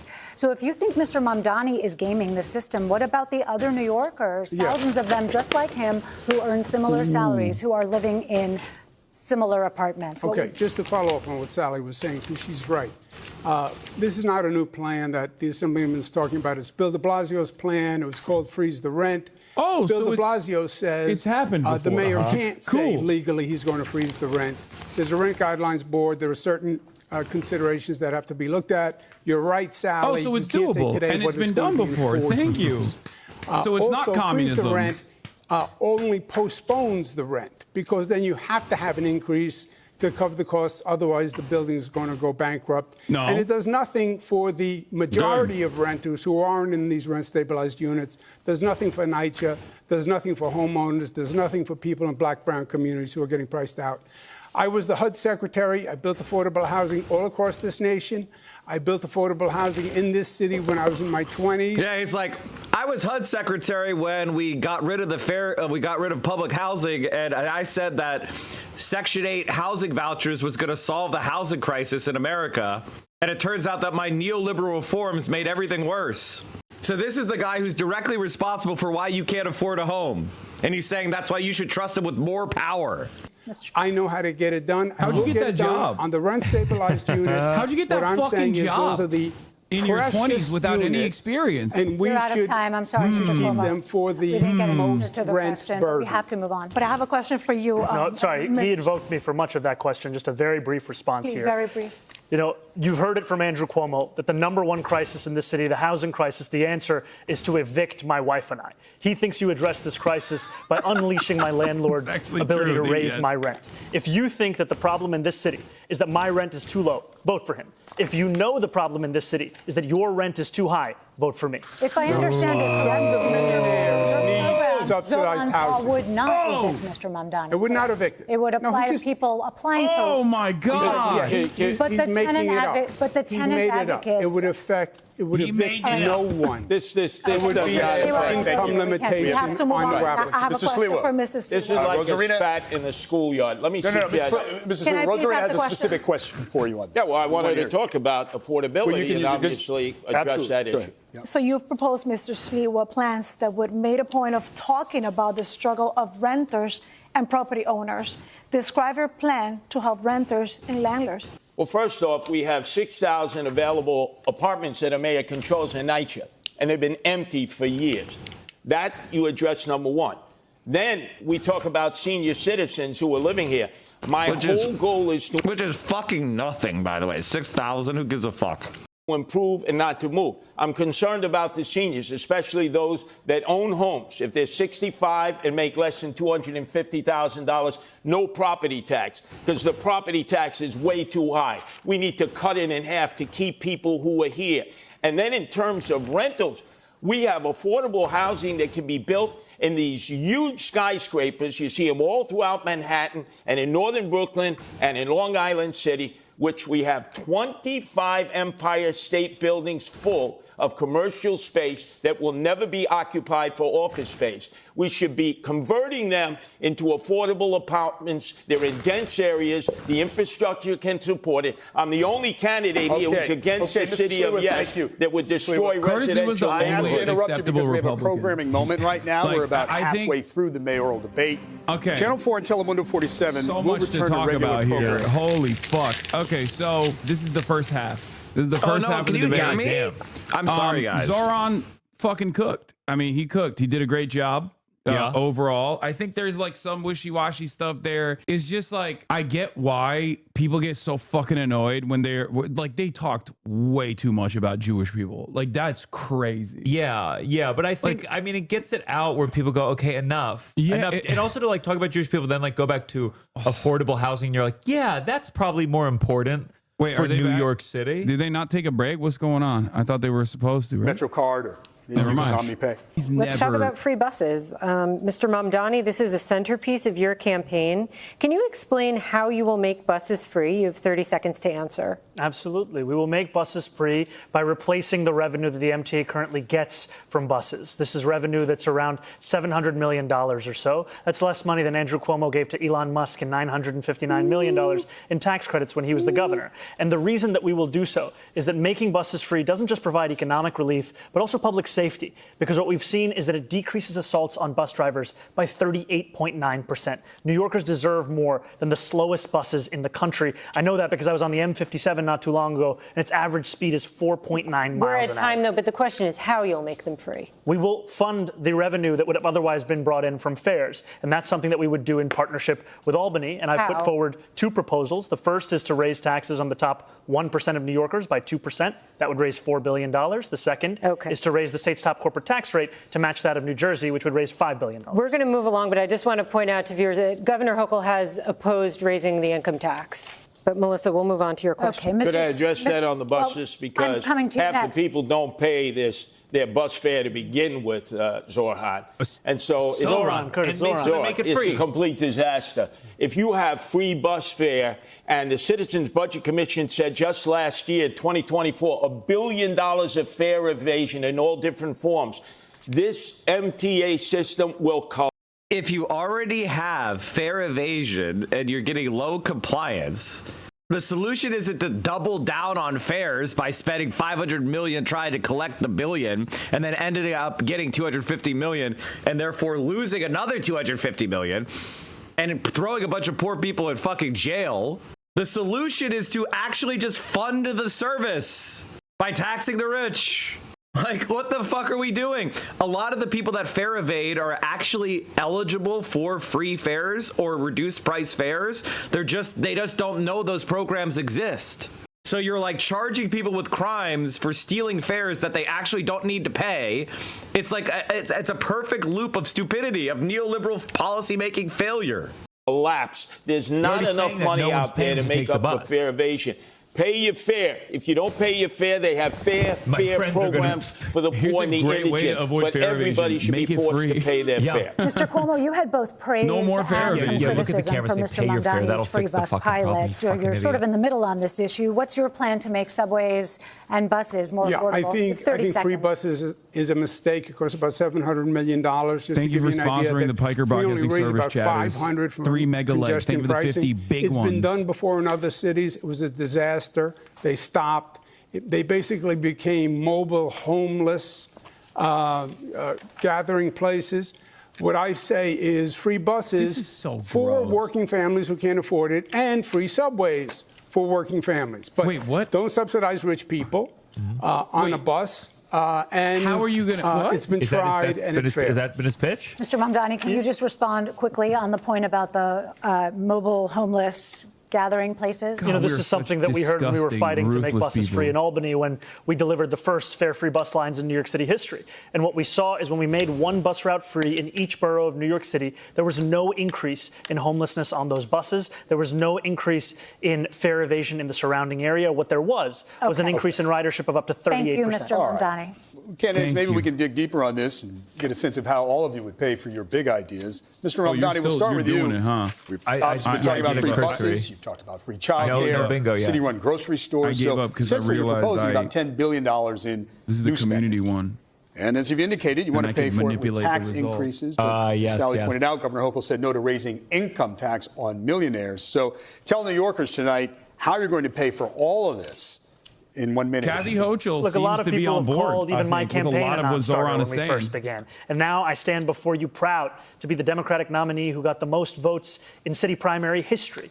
And I believe we will see the same thing with our push to ensure that we are taxing the wealthiest and the most profitable corporations the fair amount that they should pay. Now, there are those who will say that because it will be hard, you should give up. We saw what giving up looked like when Andrew Cuomo was the governor. He gave up on fighting for working-class New Yorkers and instead caved in to his billionaire donors. And what did we get? We have the fastest and most frequent helicopter service to the Hamptons, and we have the slowest and more expensive bus service across the 5 boroughs. But again, Mr. Mamdani, I know Governor Hochul indicated this week there may be some open windows, but more or less income tax on millionaires is off the table, according to the governor. Look, I've said very clearly, making buses fast and free costs about $700 million a year. Making universal child care a reality costs about $5 or $6 billion a year. If you raise the state's top corporate tax rate to match that of New Jersey, you'd be raising $5 billion in and of itself. I have a couple of follow-ups. Mr. Sleeper, you're next, but I have a couple of follow-ups. I would just add one additional thing. We have also put forward a plan to save money here in New York City with $1 billion in savings through procurement reform, through following the independent budget office's assessment about hiring more fiscal auditors, and in actually collecting the fines and fees from bad landlords across the city. Just a quick couple of follow-ups. If you could find some of the funding, but not all of it, which of your priorities would come first? What would be the first among equals that you would try to get done? Well, freezing the rent doesn't require any fiscal infusion, so that will be something we'll be pursuing immediately. And universal childcare, after housing, is the second cost. Childcare is the second cost pushing New Yorkers out of this city. $22,500 a year is the estimate we've seen. Okay. That will be a priority for us. And I just want to know, if you could get the money and funding elsewhere, would you drop the call for the tax increase? Absolutely. The most important thing is funding these agenda items. I think these are the two most important and straightforward, direct ways to do so. But if the money comes from elsewhere, the most important thing is funding. Melissa has a question. Mr. Sliwa, you've been talking about cutting taxes and spending. So what is your plan, and how would you pay for your programs, like 7,000 more cops? Cuomo's going to tank, I think, after this. Zohran, it was so dumb. Boy, your fantasies. And I do mean legitimately, like, bringing my name up as like a big line of attack that's early on. It's a fantasy. Let's deal with the demonstrated how reality. unserious it is, because no one knows who the fuck I am. You already have a plan in Boston. So if, like, those are the most impactful moments that he had, it's him in the future. This is a great plan. It's him defending his rape universities and others who have bought up properties the moderator, you actually have this that are now taken from the real estate market and taken from property tax. He's offered nothing that makes you go, oh, we could raise cool, $1 billion from Columbia University, NYU, that are in the real estate business, and Madison Square Garden. Your friends, Andrew Cuomo, Jimmy Dolan, who pays no property taxes. That's how you raise $1 billion to get $7. What you have to remember is this poll was conducted before Zohran refused to condemn Hassan Piker on the debate stage. Oh my God. I honest to God don't think people, I think people really overestimate just how much Cuomo's support is complete paper thin. And it has absolutely no passion behind it. And it is low propensity older voters who are Democrats who don't show up at odd year elections. I actually think he might finish third. I actually think it wouldn't surprise me if Cuomo finished third or was like very much closer to Sliwa. I think Zohran's probably going to get 60%. I think Cuomo's probably going to be closer to 20%. Like I am saying that the Cuomo support is basically nil. It is like people that do not really pay attention to politics who are old, and it is bad. Like I bet you if we look at the crosstabs of these polls, it's going to be really bad. Voting for the person I put as number one on my slate back in was a June or July Zohran Mamdani. Tal vez Cuomo.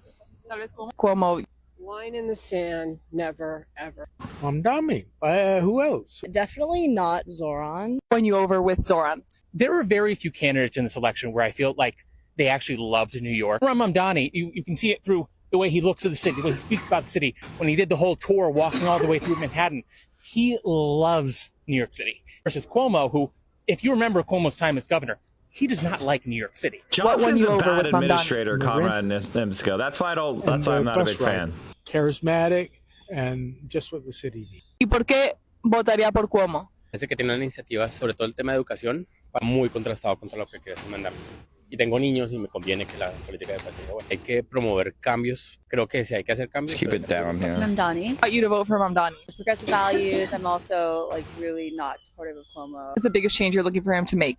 I do think affordability is a bit Islamophobia, discrimination that's happening. What won you over with Mamdani? I think we need something fresh and new. I want a big change. I have some New Jersey residents here, but they say that if they lived in New York, who would you vote for? I would definitely vote for Mamdani.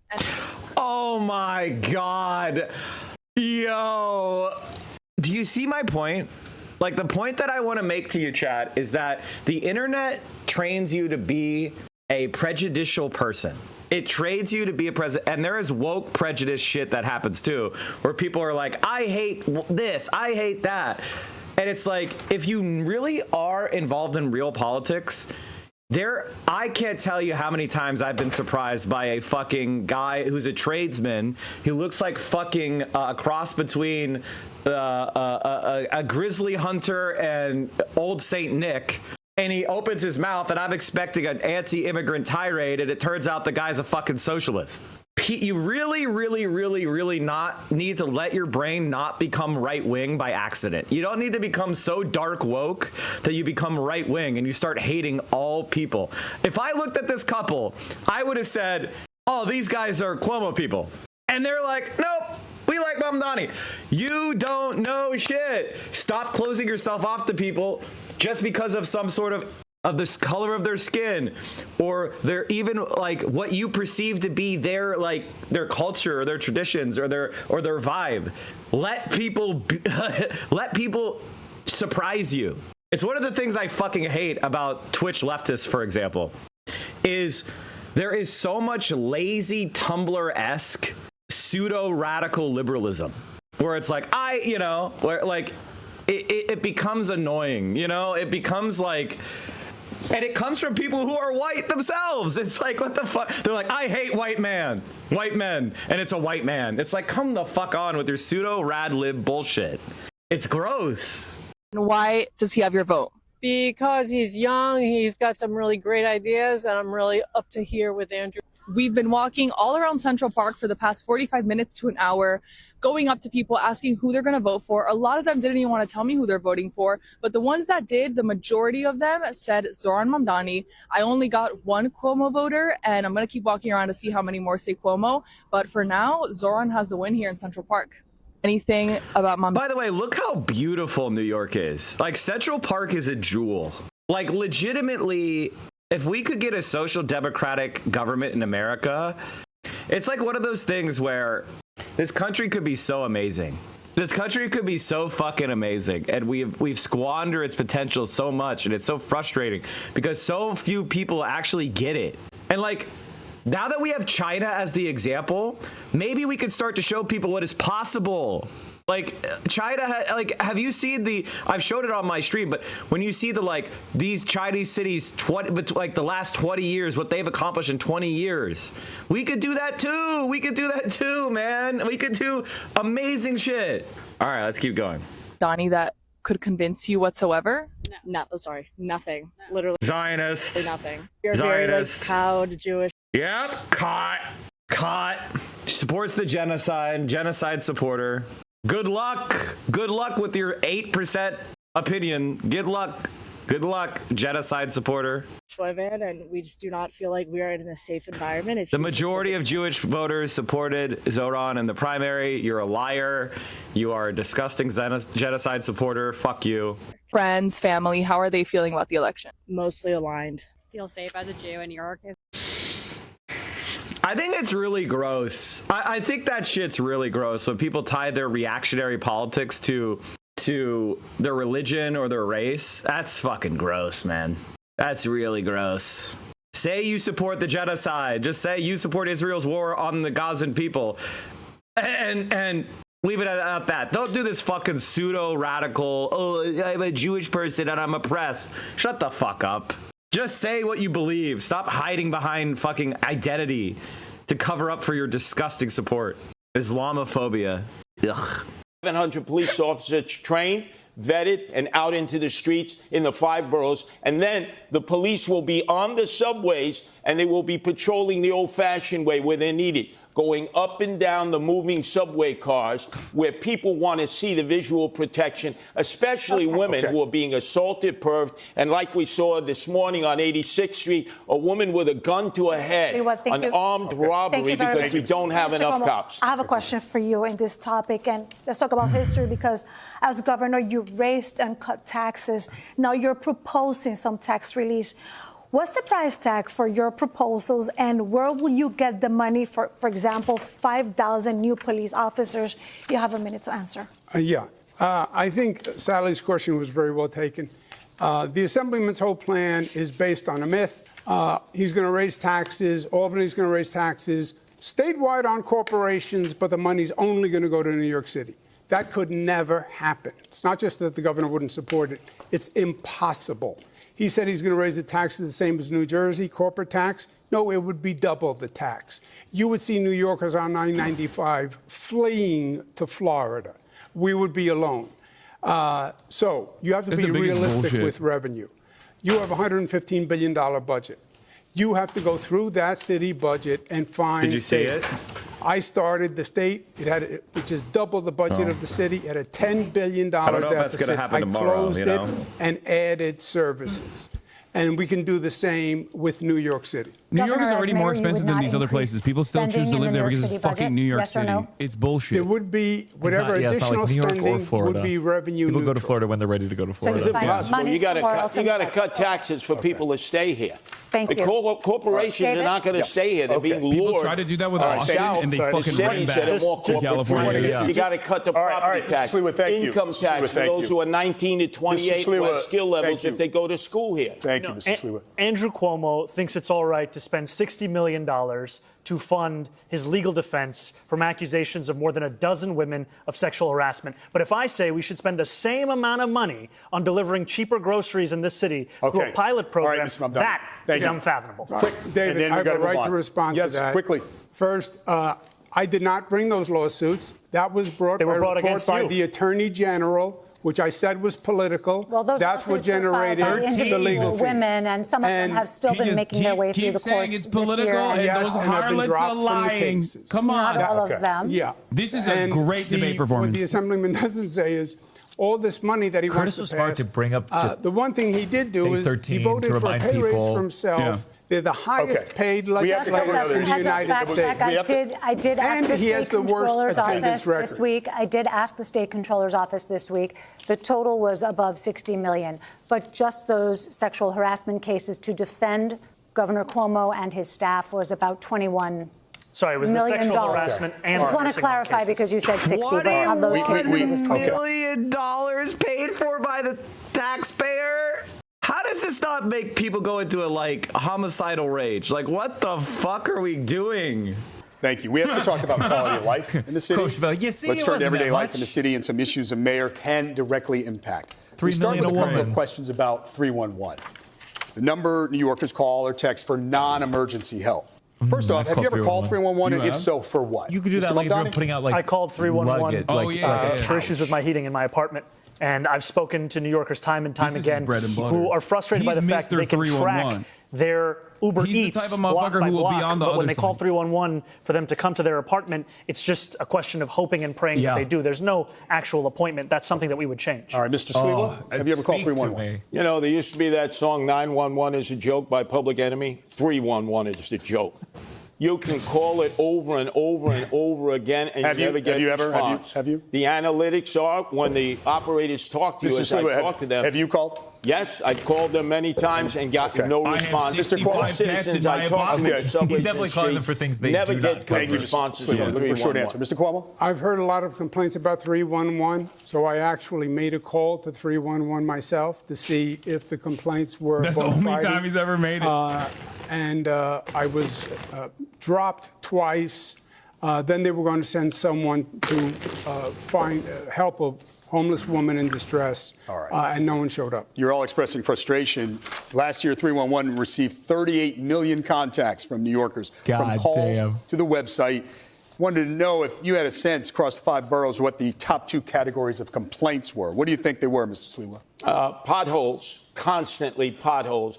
People's undercarriages ripped out, ball bearings, alignments. Second one, top 2? Rats. Picking up. Rats. Okay. The city is flooded with rats. Mr. Cuomo, what do you think the top 2 Eric Adams. Homeless and trash rats. All right, Mr. Mamdani? I think it was housing and noise. Okay, so the answer is noise and illegal parking. Mr. Cuomo, you have touted your experience on the campaign trail time and again, but you pretty squarely lost the Democratic primary to Mr. Mamdani, forcing you, a lifelong Democrat, to run as an independent. That's your guy. When you announced that decision, you said, quote, when you get knocked down, learn the lesson and pick Curtis yourself is the one back who go, up. who the fuck What is lesson Hassan did you Piker? learn, and what do you feel it said about you, something you did wrong, something that you need to change about yourself? Yeah, I think in the primary campaign, I did not do enough on social media, which is a very effective medium now. If somebody says, can you tell me about a mistake that you made or something that you changed? And your answer is, well, my problem is I didn't advertise myself enough. I am so amazingly likable and everyone is attracted to me. So the only reason whenever I lose a popularity contest, it's my mistake for not advertising myself more. Like, that's your mistake? Your mistake is that not enough people saw how awesome you are? Like, this answer makes me want to pass the Narcissism Destruction Act, where if you make a statement that 100,000% of people will say is narcissistic, you are sentenced to death. Because this level of narcissism cannot be allowed to exist on the planet. Okay? I think you should get 3 jury trials. And if after 3 jury trials, they're like, yeah, that guy's got it. Like, he's got to go. All right, we need to go through the process because what the fuck? My only mistake is I didn't advertise myself more? That's crazy work. This is always the mistake. They always think it's social media. This is so fucking stupid. During the campaign. I mean, let him fail. And that is changed. Yeah, people need to see more of you on social media. That's also, why. That's what'll do my it. Activity Yeah, let's pull up some of those banger tweets you got going on. My agenda is exactly the same. I am the Democrat, although I'm not on the Democratic line. He is a Democratic socialist, called Barack Obama evil and a liar. Didn't vote for Kamala Harris. He is on the line. Fight and deliver is I will fight for people. I will fight the bureaucracy. And I will deliver results. Listen, everybody who goes in front of a camera and is like, people need to see me talk, has narcissistic traits. All right? Nobody humble is like, I'm going to be a streamer or I'm going to be on this, I'm going to be a theater kid, okay? Nobody who's humble and shy is throwing themselves in front of cameras for attention, okay? So everybody that's on this side of the camera probably has a little bit of narcissistic traits as a starter, okay? I'm talking about full-blown malignant narcissism where you have delusional grandiosity and complete disconnection from reality. That is Andrew fucking Cuomo. The problem is he's such a Nepo baby and he's so fucking corrupt and he's such a good tool of the billionaires that he's actually empowered. And so, yeah, it takes one to know one. And let me say, I know one. New Yorkers need the mayor to get something done. This is all words and theories. I am a manager who can actually This is a question about self-reflection. Is the thing you're reflecting on the most that you need to be on social media more? Is there any other deeper lesson? Between the two campaigns? Even the journalists are like, wait, your lesson is you need to be on. Like, even the journalists clocked it. They were like, oh my God, that's fucking weird. That's see, he would be convicted. See, even the journalists are like, that's narcissistic. Social media, self-reflection. New Yorkers need the mayor to get something done. This is all words and theories. I am a manager who can actually. This is a question about self-reflection. Is the thing you're reflecting on the most that you need to be on social media more? Is there any other deeper lesson? Between the two campaigns, social media, more accessibility. Okay. I just have to say, it's been an hour and 20 minutes of this debate, and we haven't heard Governor Cuomo say the word affordability. That's why he lost the primary. That's why he'll lose the general election. And you can lie all you want, but the truth is, I voted for Kamala Harris. I'm the only candidate on this stage to have the endorsement of Kamala Harris, and I'm not the one who's funded by Bill Ackman, who called Kamala Harris unqualified to be the vice president of this country. Okay, may I respond? Yes, brief response, please. There are a lot of New Yorkers who support also, me. I don't think New Yorkers care about Kamala Harris. And there are a lot of Jewish New Yorkers who support me. Yeah, I think New Yorkers are done with Kamala Harris. Because they think you're anti-Semitic. So it's not about Trump or Republican. Wasn't that one? It's about you. Do you think he's anti-Semitic, Mr.? I don't make those judgments about people. Are you a racist? Are you an anti-Semite? I know there are many Jewish people who believe he's anti-Semitic. Okay, but I believe not condemning the globalized Intifada, what he has said about Hamas. But Mr. I can Cuomo, see where they are inflamed. I'm sorry, I don't mean to interrupt. I covered your speech in an Upper West Side synagogue where you said anti-Zionism is anti-Semitism. There is no difference. And you were talking about Mr. Mamdani. Is that not an allegation? No, I make that statement all the time. I wasn't referring to Mamdani. Okay. All right. Mr. Mamdani, a brief response, and then we have to move on. I have denounced Hamas again and again, and it will never be enough for Andrew Cuomo, because what he is willing to say, even though not on this stage, is to call me, the first Muslim on the precipice of leading this city, a terrorist sympathizer, is to send mailers that artificially lengthen my beard, is to say to New Yorkers that they should be fearful. Okay, Mr. What I will do is deliver Melissa has a specific question Mr. Mamdani, you are the Democratic nominee, and you're also a member, as we've been discussing. Honestly, like, you know, I think this is another thing. Like, I am not someone who has a affinity to the Democratic Party as a person. I see the Democratic Party as exactly what it is. It's a collection of self-interested politicians that have a guaranteed spot on the ballot. All right? I feel no affinity to the Democratic Party. What I stand for is good policies. All right? And if the voters of the Democratic Party, when you look at polling, they're the people that I'm interested in, because they say they want all these good policies. But there's a lot of people that support a lot of good policies, and they think that's what the Democratic Party is behind. And they identify with the Democratic Party. So I go where the people are. Even if I disagree with the people on an issue, which you're allowed to do, right? That's called having my own reason. I can still see, hey, I may not agree with them about how good the Democratic Party is for America right now, but I do agree with them on Medicare for all. I do agree with them that, you know, Benjamin Netanyahu is a war criminal. I do agree that we should raise the minimum wage. I do agree with them on unions. I do agree with them that we should cut the military budget and raise taxes on the rich and protect our environment, et cetera, et cetera. So I could go and talk to those people where they are, and if I could run in a primary, Democratic primary, and win, that's what we should do. If I run as an independent and win, that's what we should do, because I only care about the policies. I don't care about the party labels. That being said, a lot of people do. A lot of people do care about the party labels. And I think if you're a leftist, it is smart to make sure that those people are voting for you. You know, like if those people are going to vote for you, then those people will vote for you. You know, like I don't think there's anything wrong with saying, hey, I want Democrats to vote for me. Like that's totally fine. And it's, again, that's just politician shit. If you want to be involved in politics, if you really want to be involved in politics, I need you to understand that no matter what type of politics you have, you will be doing pragmatist compromises. That's like it. That is why politics is a dirty game, because you're constantly trying to calibrate yourself within a social context. And that means giving up some of the power that you wish you had. And so, you know, as a radical, I don't like to do that. You know, I am on the side of the people that are the principled people, on the side of the gadflies, on the side of the polebicists, on the side of the contrarians. Like that calls to me, but I'm still connected to reality as it is, not the way I want it to be. And that's what separates me from, like, you know, that's why I'm still connected to electoral politics. I'm still connected to the masses. I look, it's like the No Kings protest, right? That No Kings protest, I think, is really cringe in a lot of ways. But that's where people who are fired up in this moment that are normal, many normies, are going. And that is an opportunity for me to radicalize them. So I'm not going to spit in their face because their political ideas are not as advanced as mine, in my opinion. That's crazy. And so if like trying to change other people and meeting people where they are sounds like something you don't want to do, then you're not really a Marxist. You're not really a socialist. You're not really a leftist.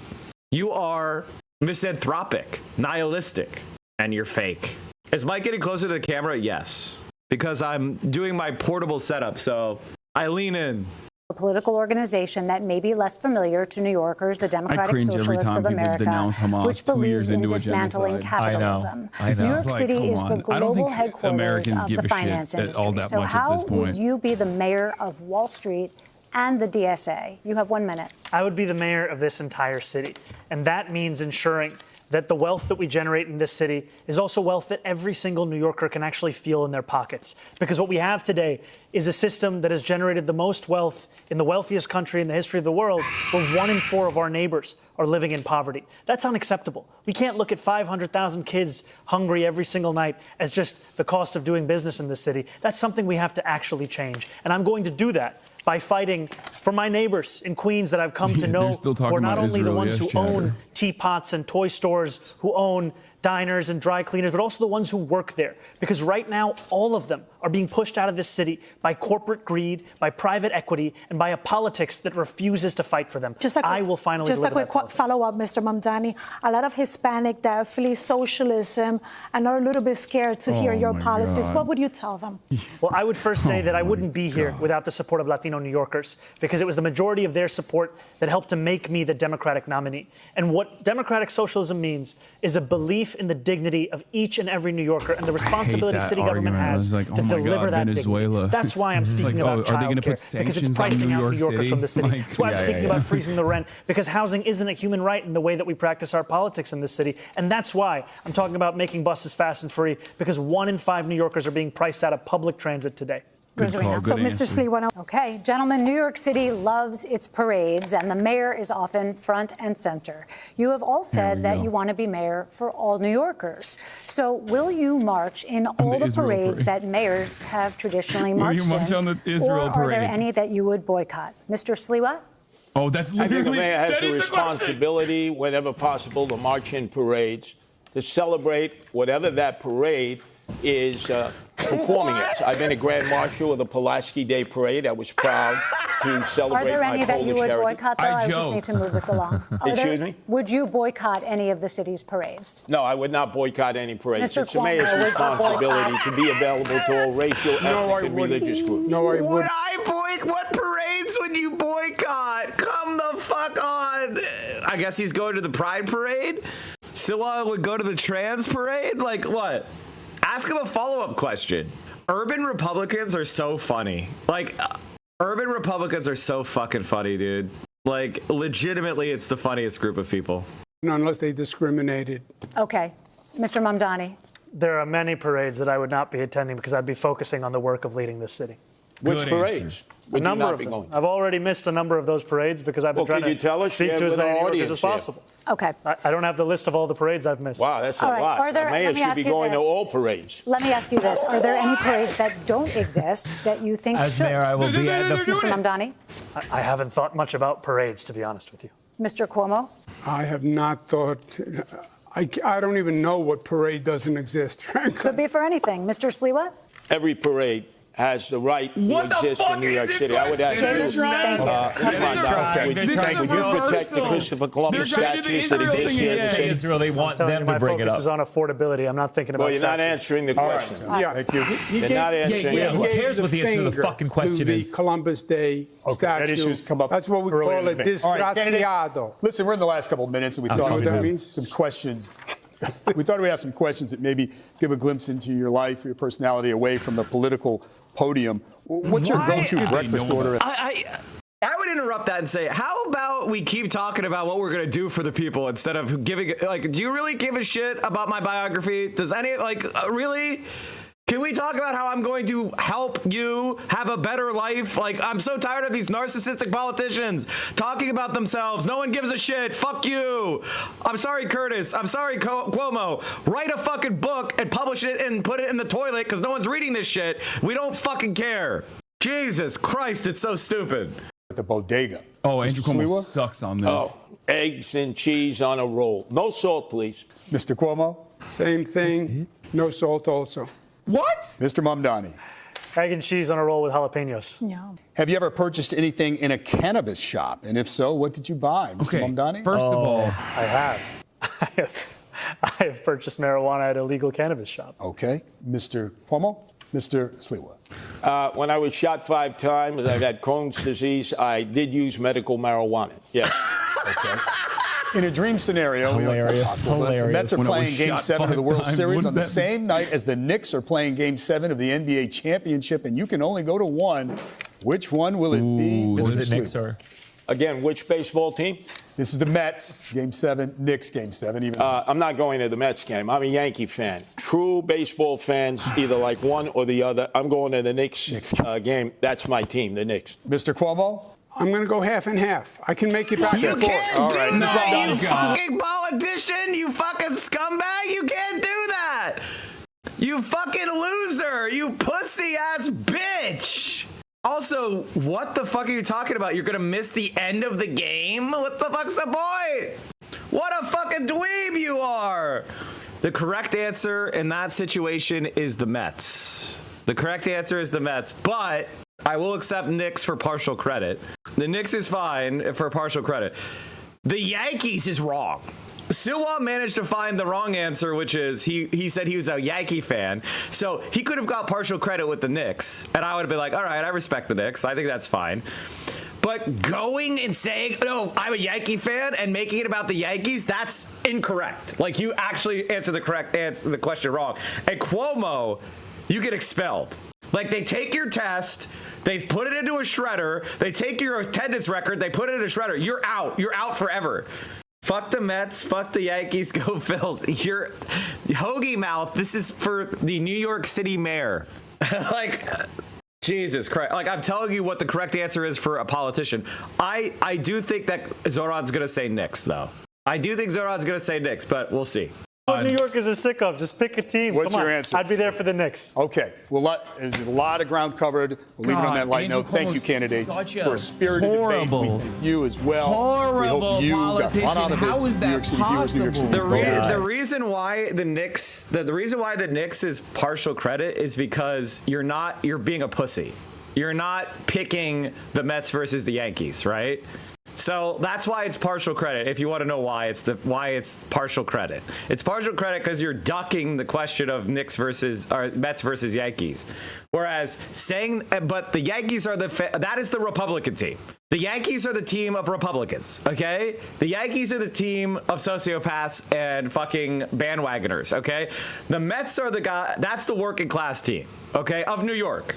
I'm just telling you what it is. If you're a Yankee fan, I'm sorry for someone never telling you this, but you're rooting for the Republican team, okay?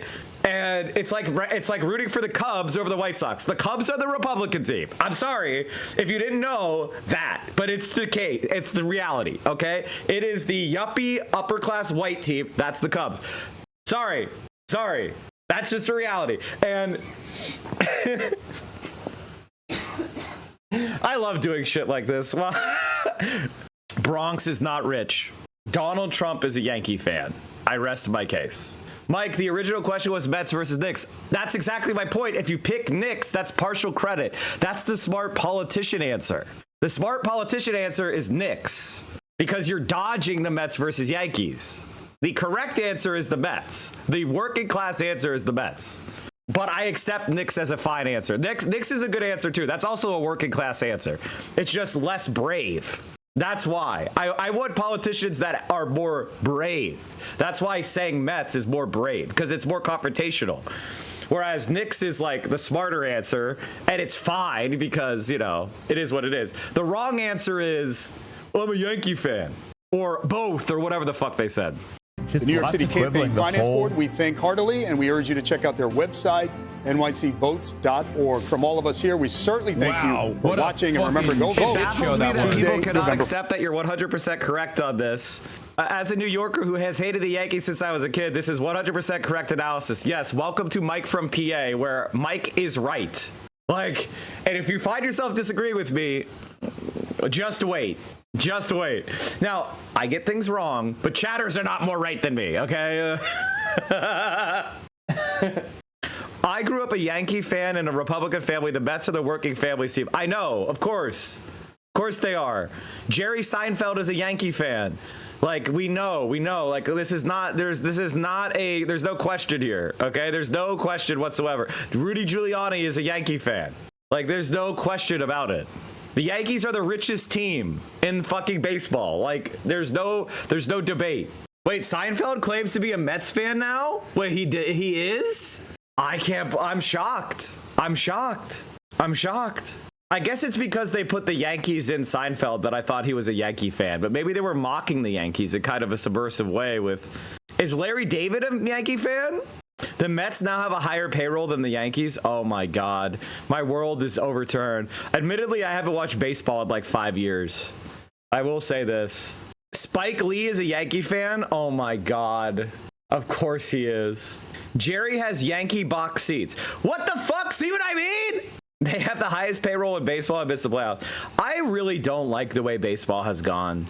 Honestly, baseball sucks now. And it sucks. Mike, you don't always get to choose what team you back. Yes, I know that. You don't choose your team. Your team chooses you. If you chose your team, that's sad. You don't choose your team. Your team's like, I know the teams that I support, I supported before I was even aware of the fact that there were other teams, because you are raised in a team. All right. You are raised in a team. Sports fandom is like your religion. If you're an adult convert, you're a little weird.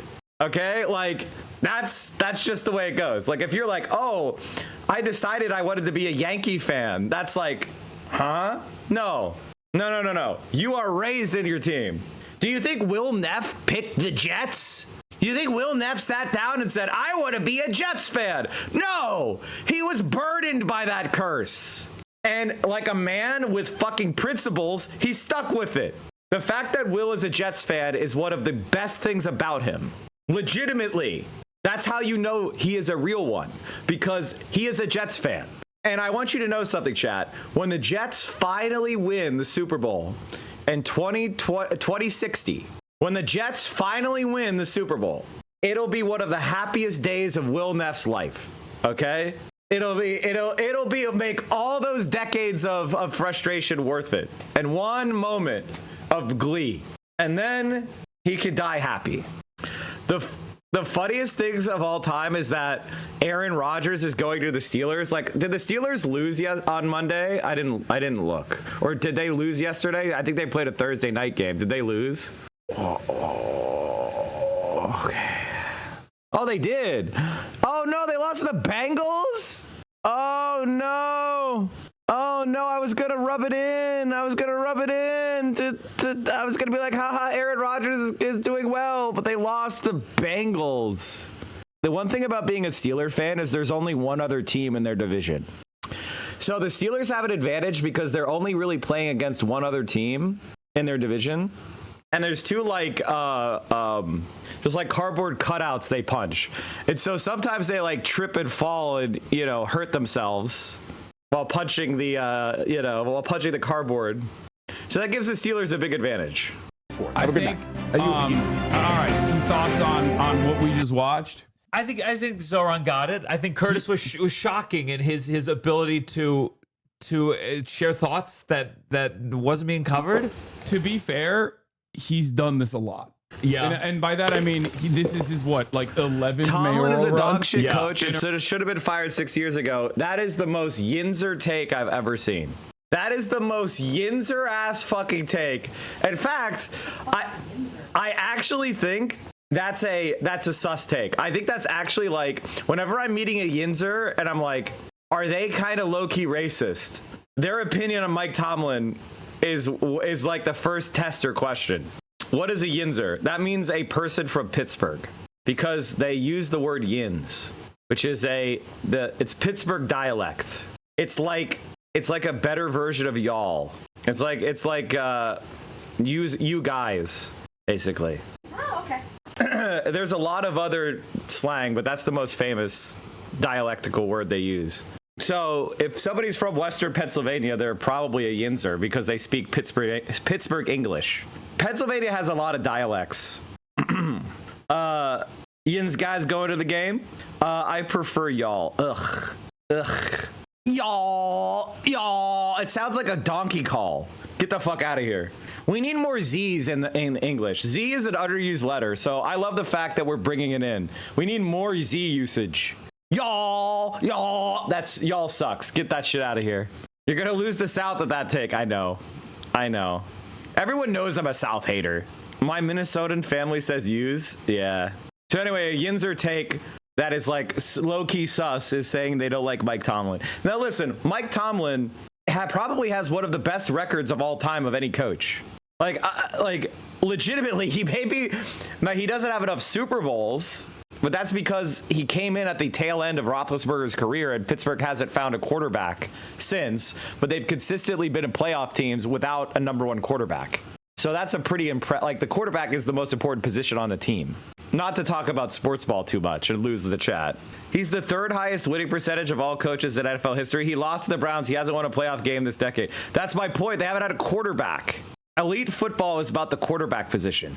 Let's be completely honest. Especially with the way they have cut down on like hits.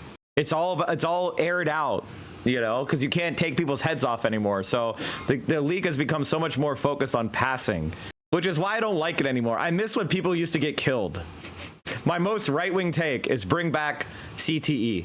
I used to like watching the Ravens and the Steelers kill each other. They used to commit first-degree murder. It was great. When Hines Ward would come and just take the heads off of defensive backs, and when Jerome Bettis would just put his head down and do head-to-head hits against middle linebackers, when Troy Polamalu would hit quarterbacks on the blind side and absolutely take their heads off, that was when football was at its peak. Dirty ass team? No, that's football. That's the way the rules were, man. Football. Come on. Isn't it crazy Flacco is still playing? That's what I'm saying about quarterbacks. Quarterbacks are so hard that even incredibly fucking mediocre, as long as they could, provide you that 85 passer rating, like they're viable because they're that important. That's the most important position. All right, let's finish this debate. He's always the Republican ticket guy. Cuomo put forward no vision. He just quibbled how that was politics. What was really good about what Zohran was doing is not only would he actually attack. Okay, let me say one more thing about football. I enjoyed it, but it's good they banned that. I enjoyed it, and that's the football I grew up with. But it's also bad. It's human. It's immoral. Okay, it was a more entertaining sport, but it's immoral. And I'm glad they're not doing that anymore. Like, that being said, there was a Pittsburgh-Baltimore playoff game where they were committing first-degree murder on each other. It was probably one of the worst games ever played I've ever seen. The 2008 playoff game. Yeah, I think that's it. Holy shit. If you watch that game, you think football should not be legal. Also, the Saints used to put bounties on people. Like, you know how people say that I put bounties on people? The Saints literally used to put bounties on people. Like, that football was different. Barack Obama's football was different. Cuomo, but he would do so within the confines of like a clear-cut policy agenda that he was advancing, where he'd be like, I'm going to do this, as opposed to what Cuomo did. Here's the hit. Here's a hit. 6.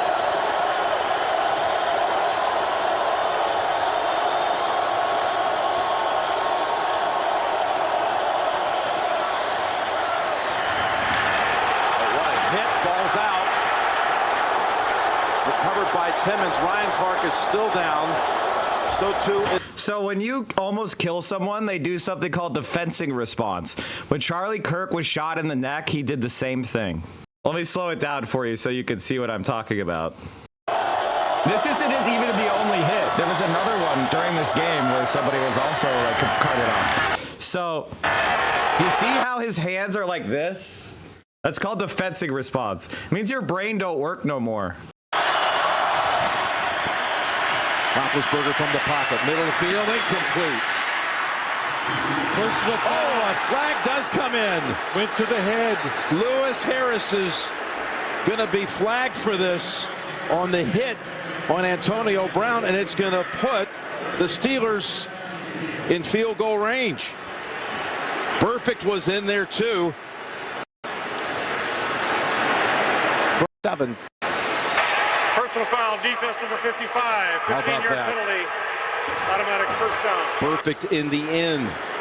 Definitely took the shot to the head. You could see it live. Marvin Lewis, before this drive started, was talking on the sideline the whole time, it seemed like, to Vontez perfect, and yes. Oh, my goodness. Old school football, man. 10-yard penalty. Keep going. Yeah. The AFC North. Let me see if we could do the fencing response again. What a hit. Ball's out. Recovered by Timmons. Ryan Clark is still down. So too is Willis McGahee, and they say fumble recovery, Pittsburgh. Does rugby have these injuries? No, not really. Rugby doesn't. See, the thing about American football is what's different from rugby is that American football creates as many head-on collisions as possible. Whereas with rugby, there's a lot more, everybody's kind of running in the same direction most of the time. So, whereas in football, it's like head-on collisions at full speed. So it's not to say that rugby doesn't have hard hits. The rugby does have some hard hits, and it's also really bad for you. You should not play rugby either. The sports you're not supposed to play: boxing, I did that. Football, I wasn't a football player. Ice hockey, I did that. And rugby, you should never play those sports. You should never play those 4 sports full contact. They cause brain damage. Anyway, football. Let's go back to this. We got off our ADHD train. So it was like a double bind in that regard. It was very good. Yeah. He moved on from like attacking Cuomo in the second half. He was like, I think I made my points. And part of me always wants it like to come back. Like, especially when they were talking about sex workers, I like wanted them to bring it back to Cuomo. But I guess at a certain point, it's like, you're either bothered by Cuomo's past or not. And you got to present a vision. Yeah. And Zohran presented the most of a vision. But like I said, out of all of the people on stage, that did not say anything mean about my 9/11 comments, I have to be a Curtis Sliwa supporter. Yeah. I apologize, Zohran. I'll hit you up later. My mistake. I thought you were a real one for I was the Turkish Connect, because every New York mayor has to have a Turkish guy. Yeah, that's true. And sorry, it's not going to happen for me any longer. Someone made 5K on Cuomo mentioning you. I think that was fake. I don't think that was an actual. Bet. Okay, so you're Zohran. I do have a poly market bet though for being arrested before October 31st. Oh, okay. I don't know why, and people have actually put money into it. That's a bad system. That's not good. I don't know what they know that I don't know, that like this is even a point of contention somehow. But have you come to terms with the fact that anyone who likes you at some point, if they get confronted on a question on a political level, they have to say that was the shit thing for him to say? Have you come to terms with that? No politician in America can go, he was talking in a grand poetic. No, I think like it's been. He didn't say that people in the tower specifically deserved it. Yeah. No, I don't have any expectation that any politician is going to defend that statement on its face, and I don't expect them to.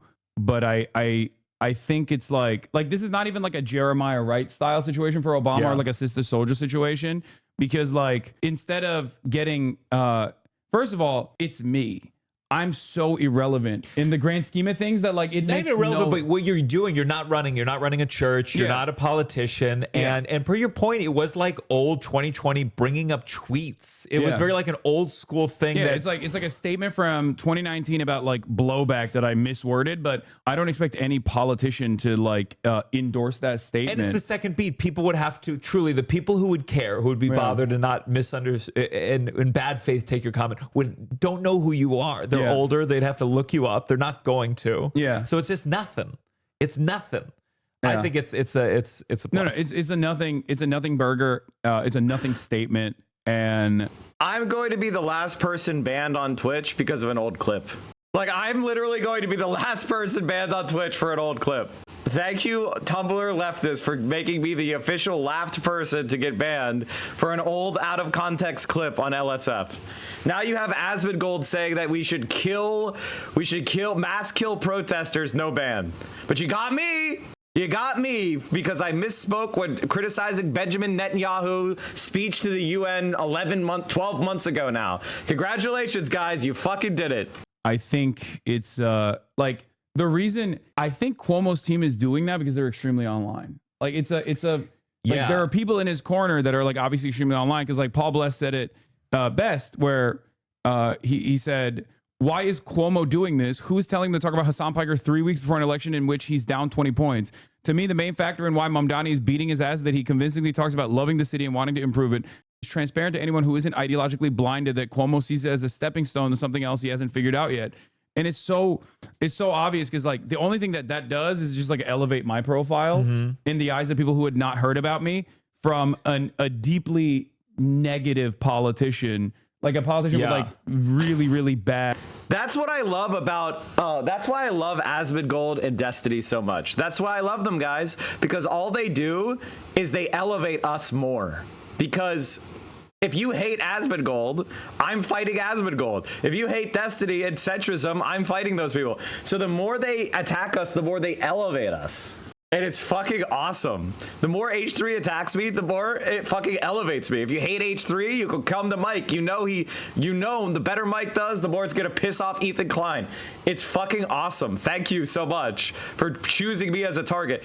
Like they said, why did you lose? And he said, it's the social media. I mean, that means there's nothing else that he took from it. There's nothing else that he learned from it other than we saw I have to pour more money into Gen Z running the Twitter. Like that's insane. It's embarrassing that you've had no more development thought to that answer. None of his answers were good. None of them were inspiring. None of them any vision. And he had so much to answer for. Yeah. And I do think that if you've been in politics a long time, it should be hard to keep running. It should be hard because I don't think it's good to have these politics for 50 fucking years. You should have a record that you answer to, and he couldn't answer to it. And I think that the worse your record is, the harder it should be to get reelected. That's the sign of a healthy system where new things enter. And this is a time unlike any other where people are very clearly demanding that. Like they want that change. They want a fighter. They want someone who comes across as more earnest, comes across closer to the average voter. And Andrew Cuomo is everything. He is everything that people despise about American politics, like the institutional rot. And he's compromised. I mean, he's compromised in that. And Trump will hold that over his head. And like, I would have hit that more.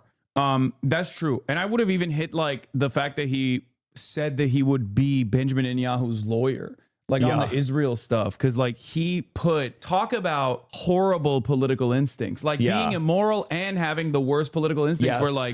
We're like at a time when the overwhelming majority of the Democratic Party's base had actually was actually demanding to decouple from Israel.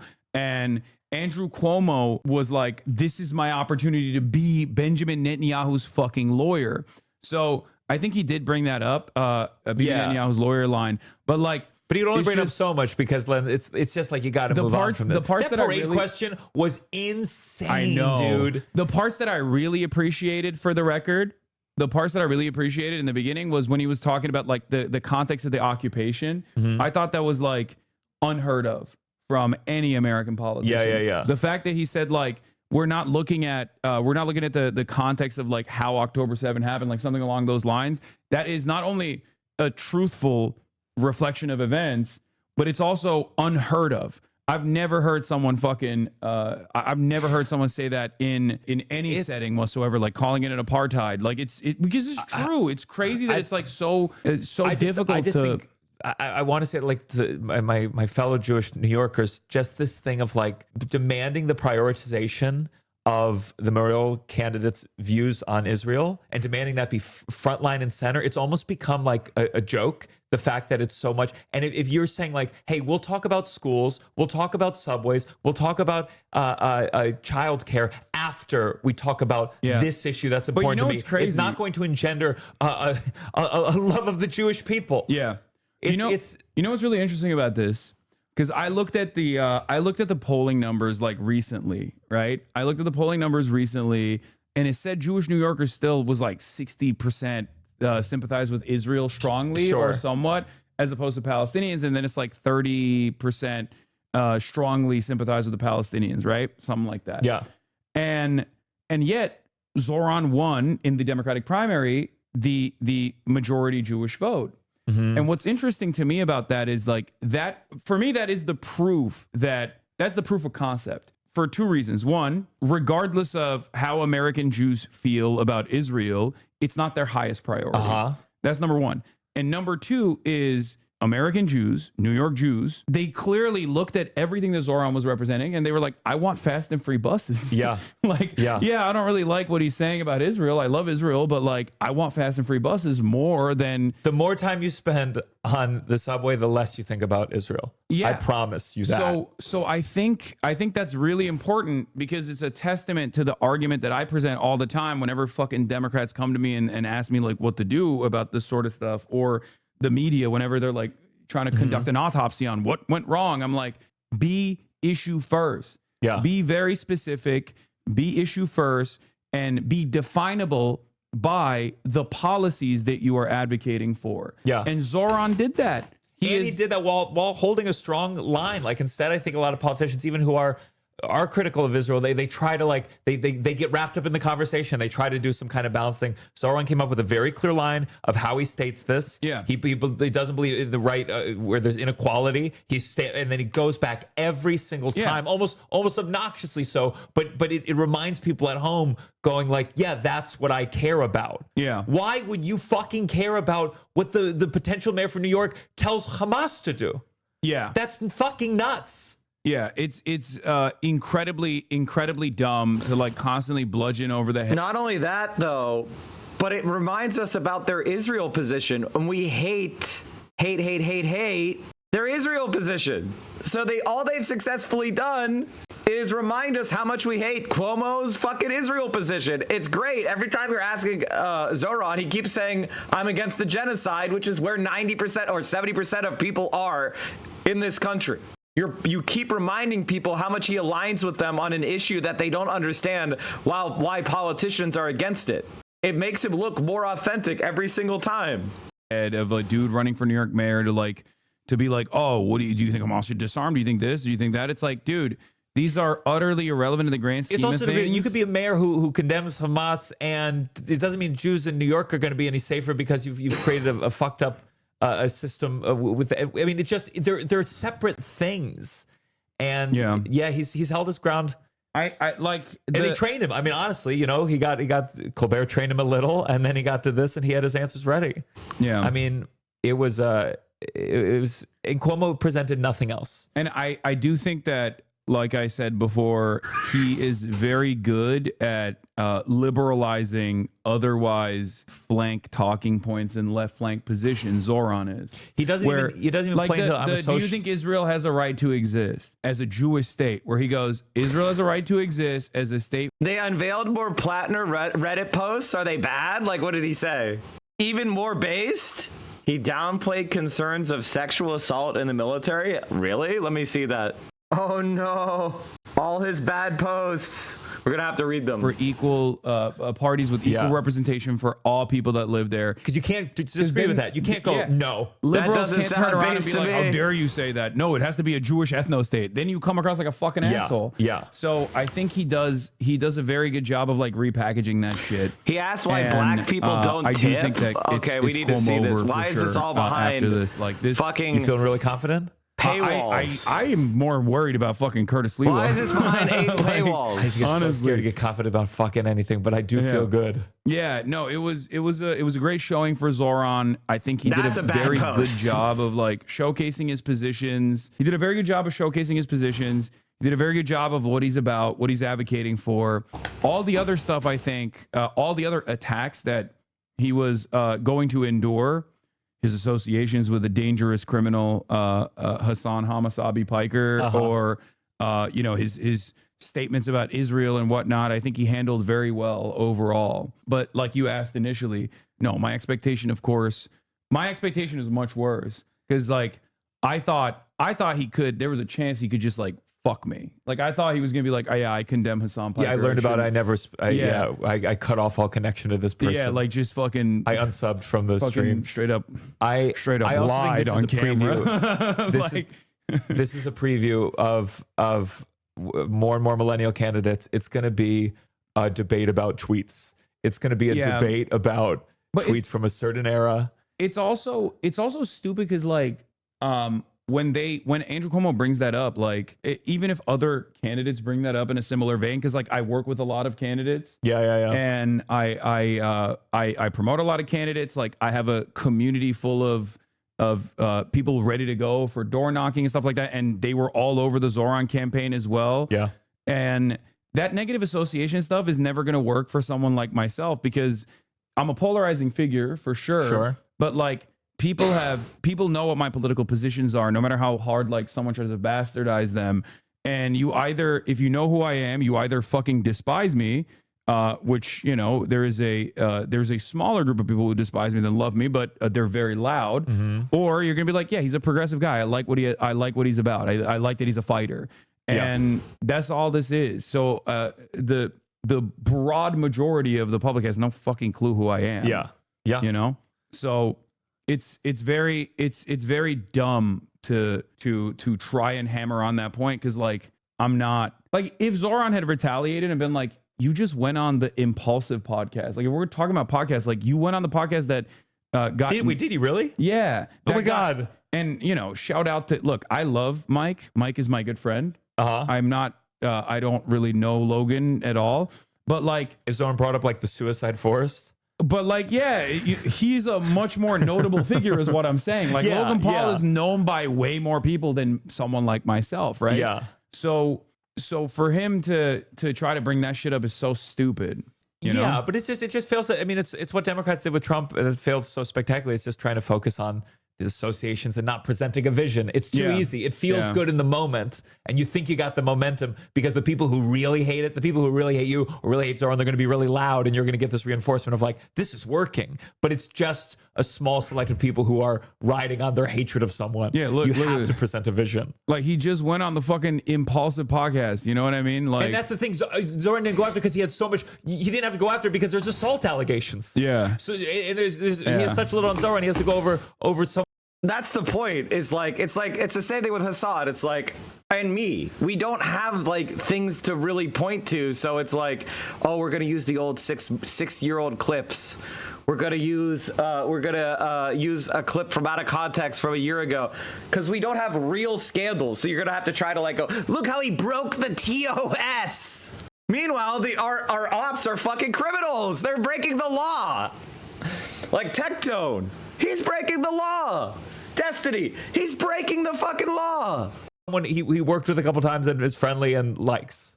It's last tweet in this thread. What is this? Fox News graphic before Zohran interview. I don't think we should have billionaires. The last tweet in this thread. Oh yeah, here. Meanwhile, yeah, while Zohran was on Fox News, Andrew Cuomo was doing the Logan Paul, Mike Malek Impulsive podcast, and if he wanted to, he could just as easily turn around and be like, yeah, you went on the podcast of a dude who went to the Japanese suicide forest and also literally promoted Donald Trump. Yeah. And played a role in Donald Trump becoming president.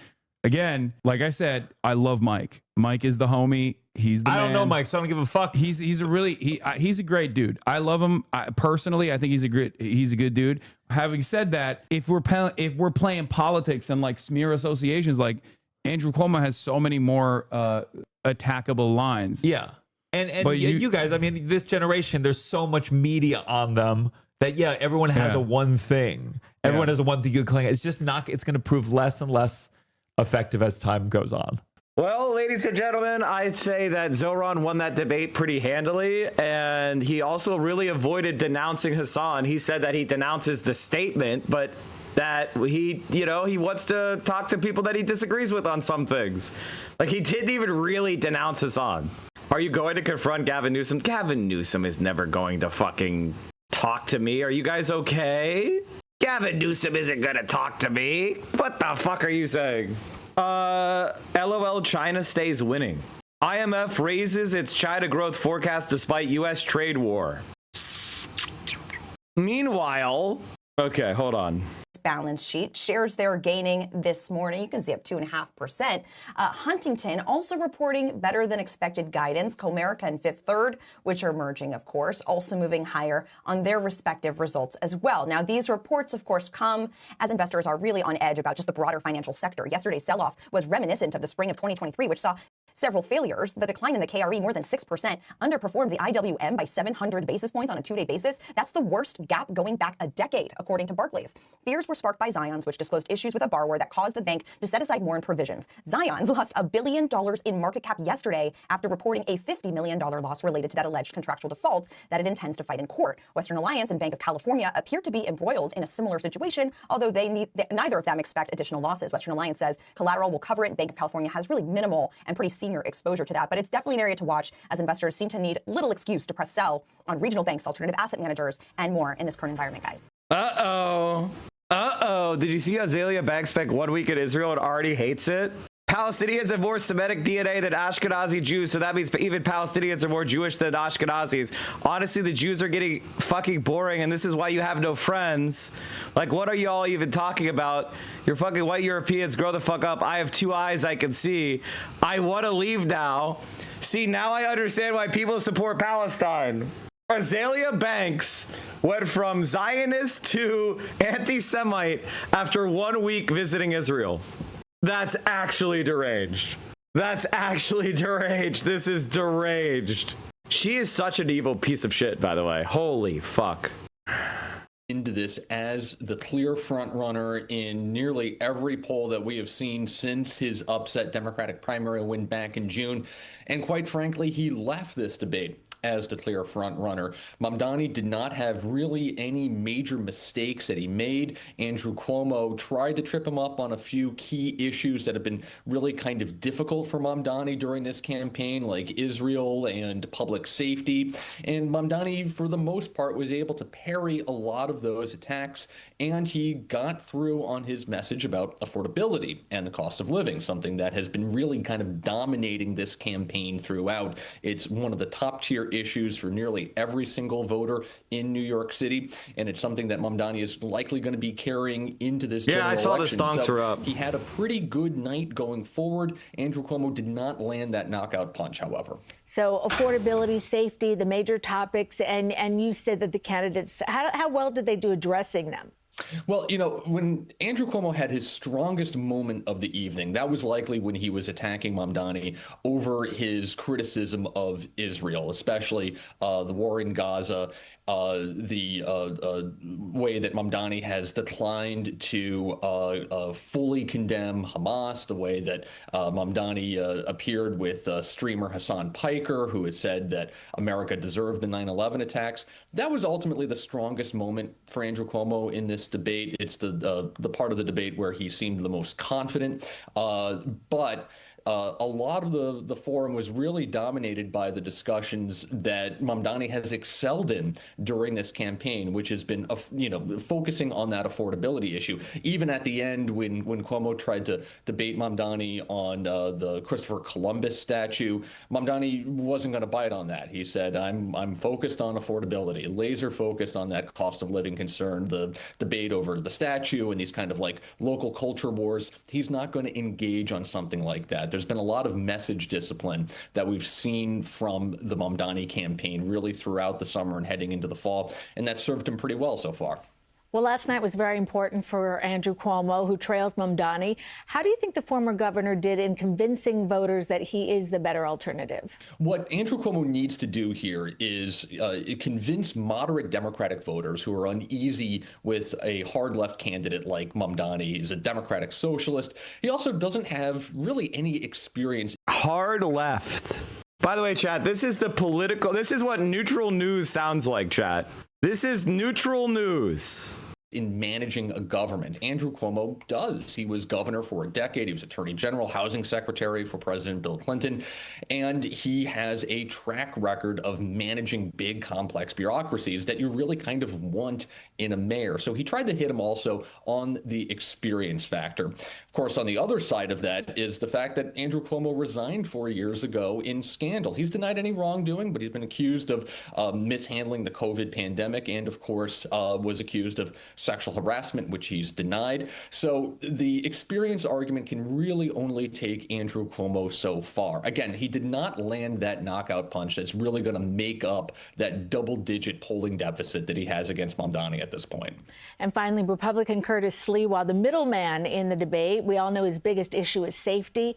How effective was Curtis, and is this still just an uphill battle for him?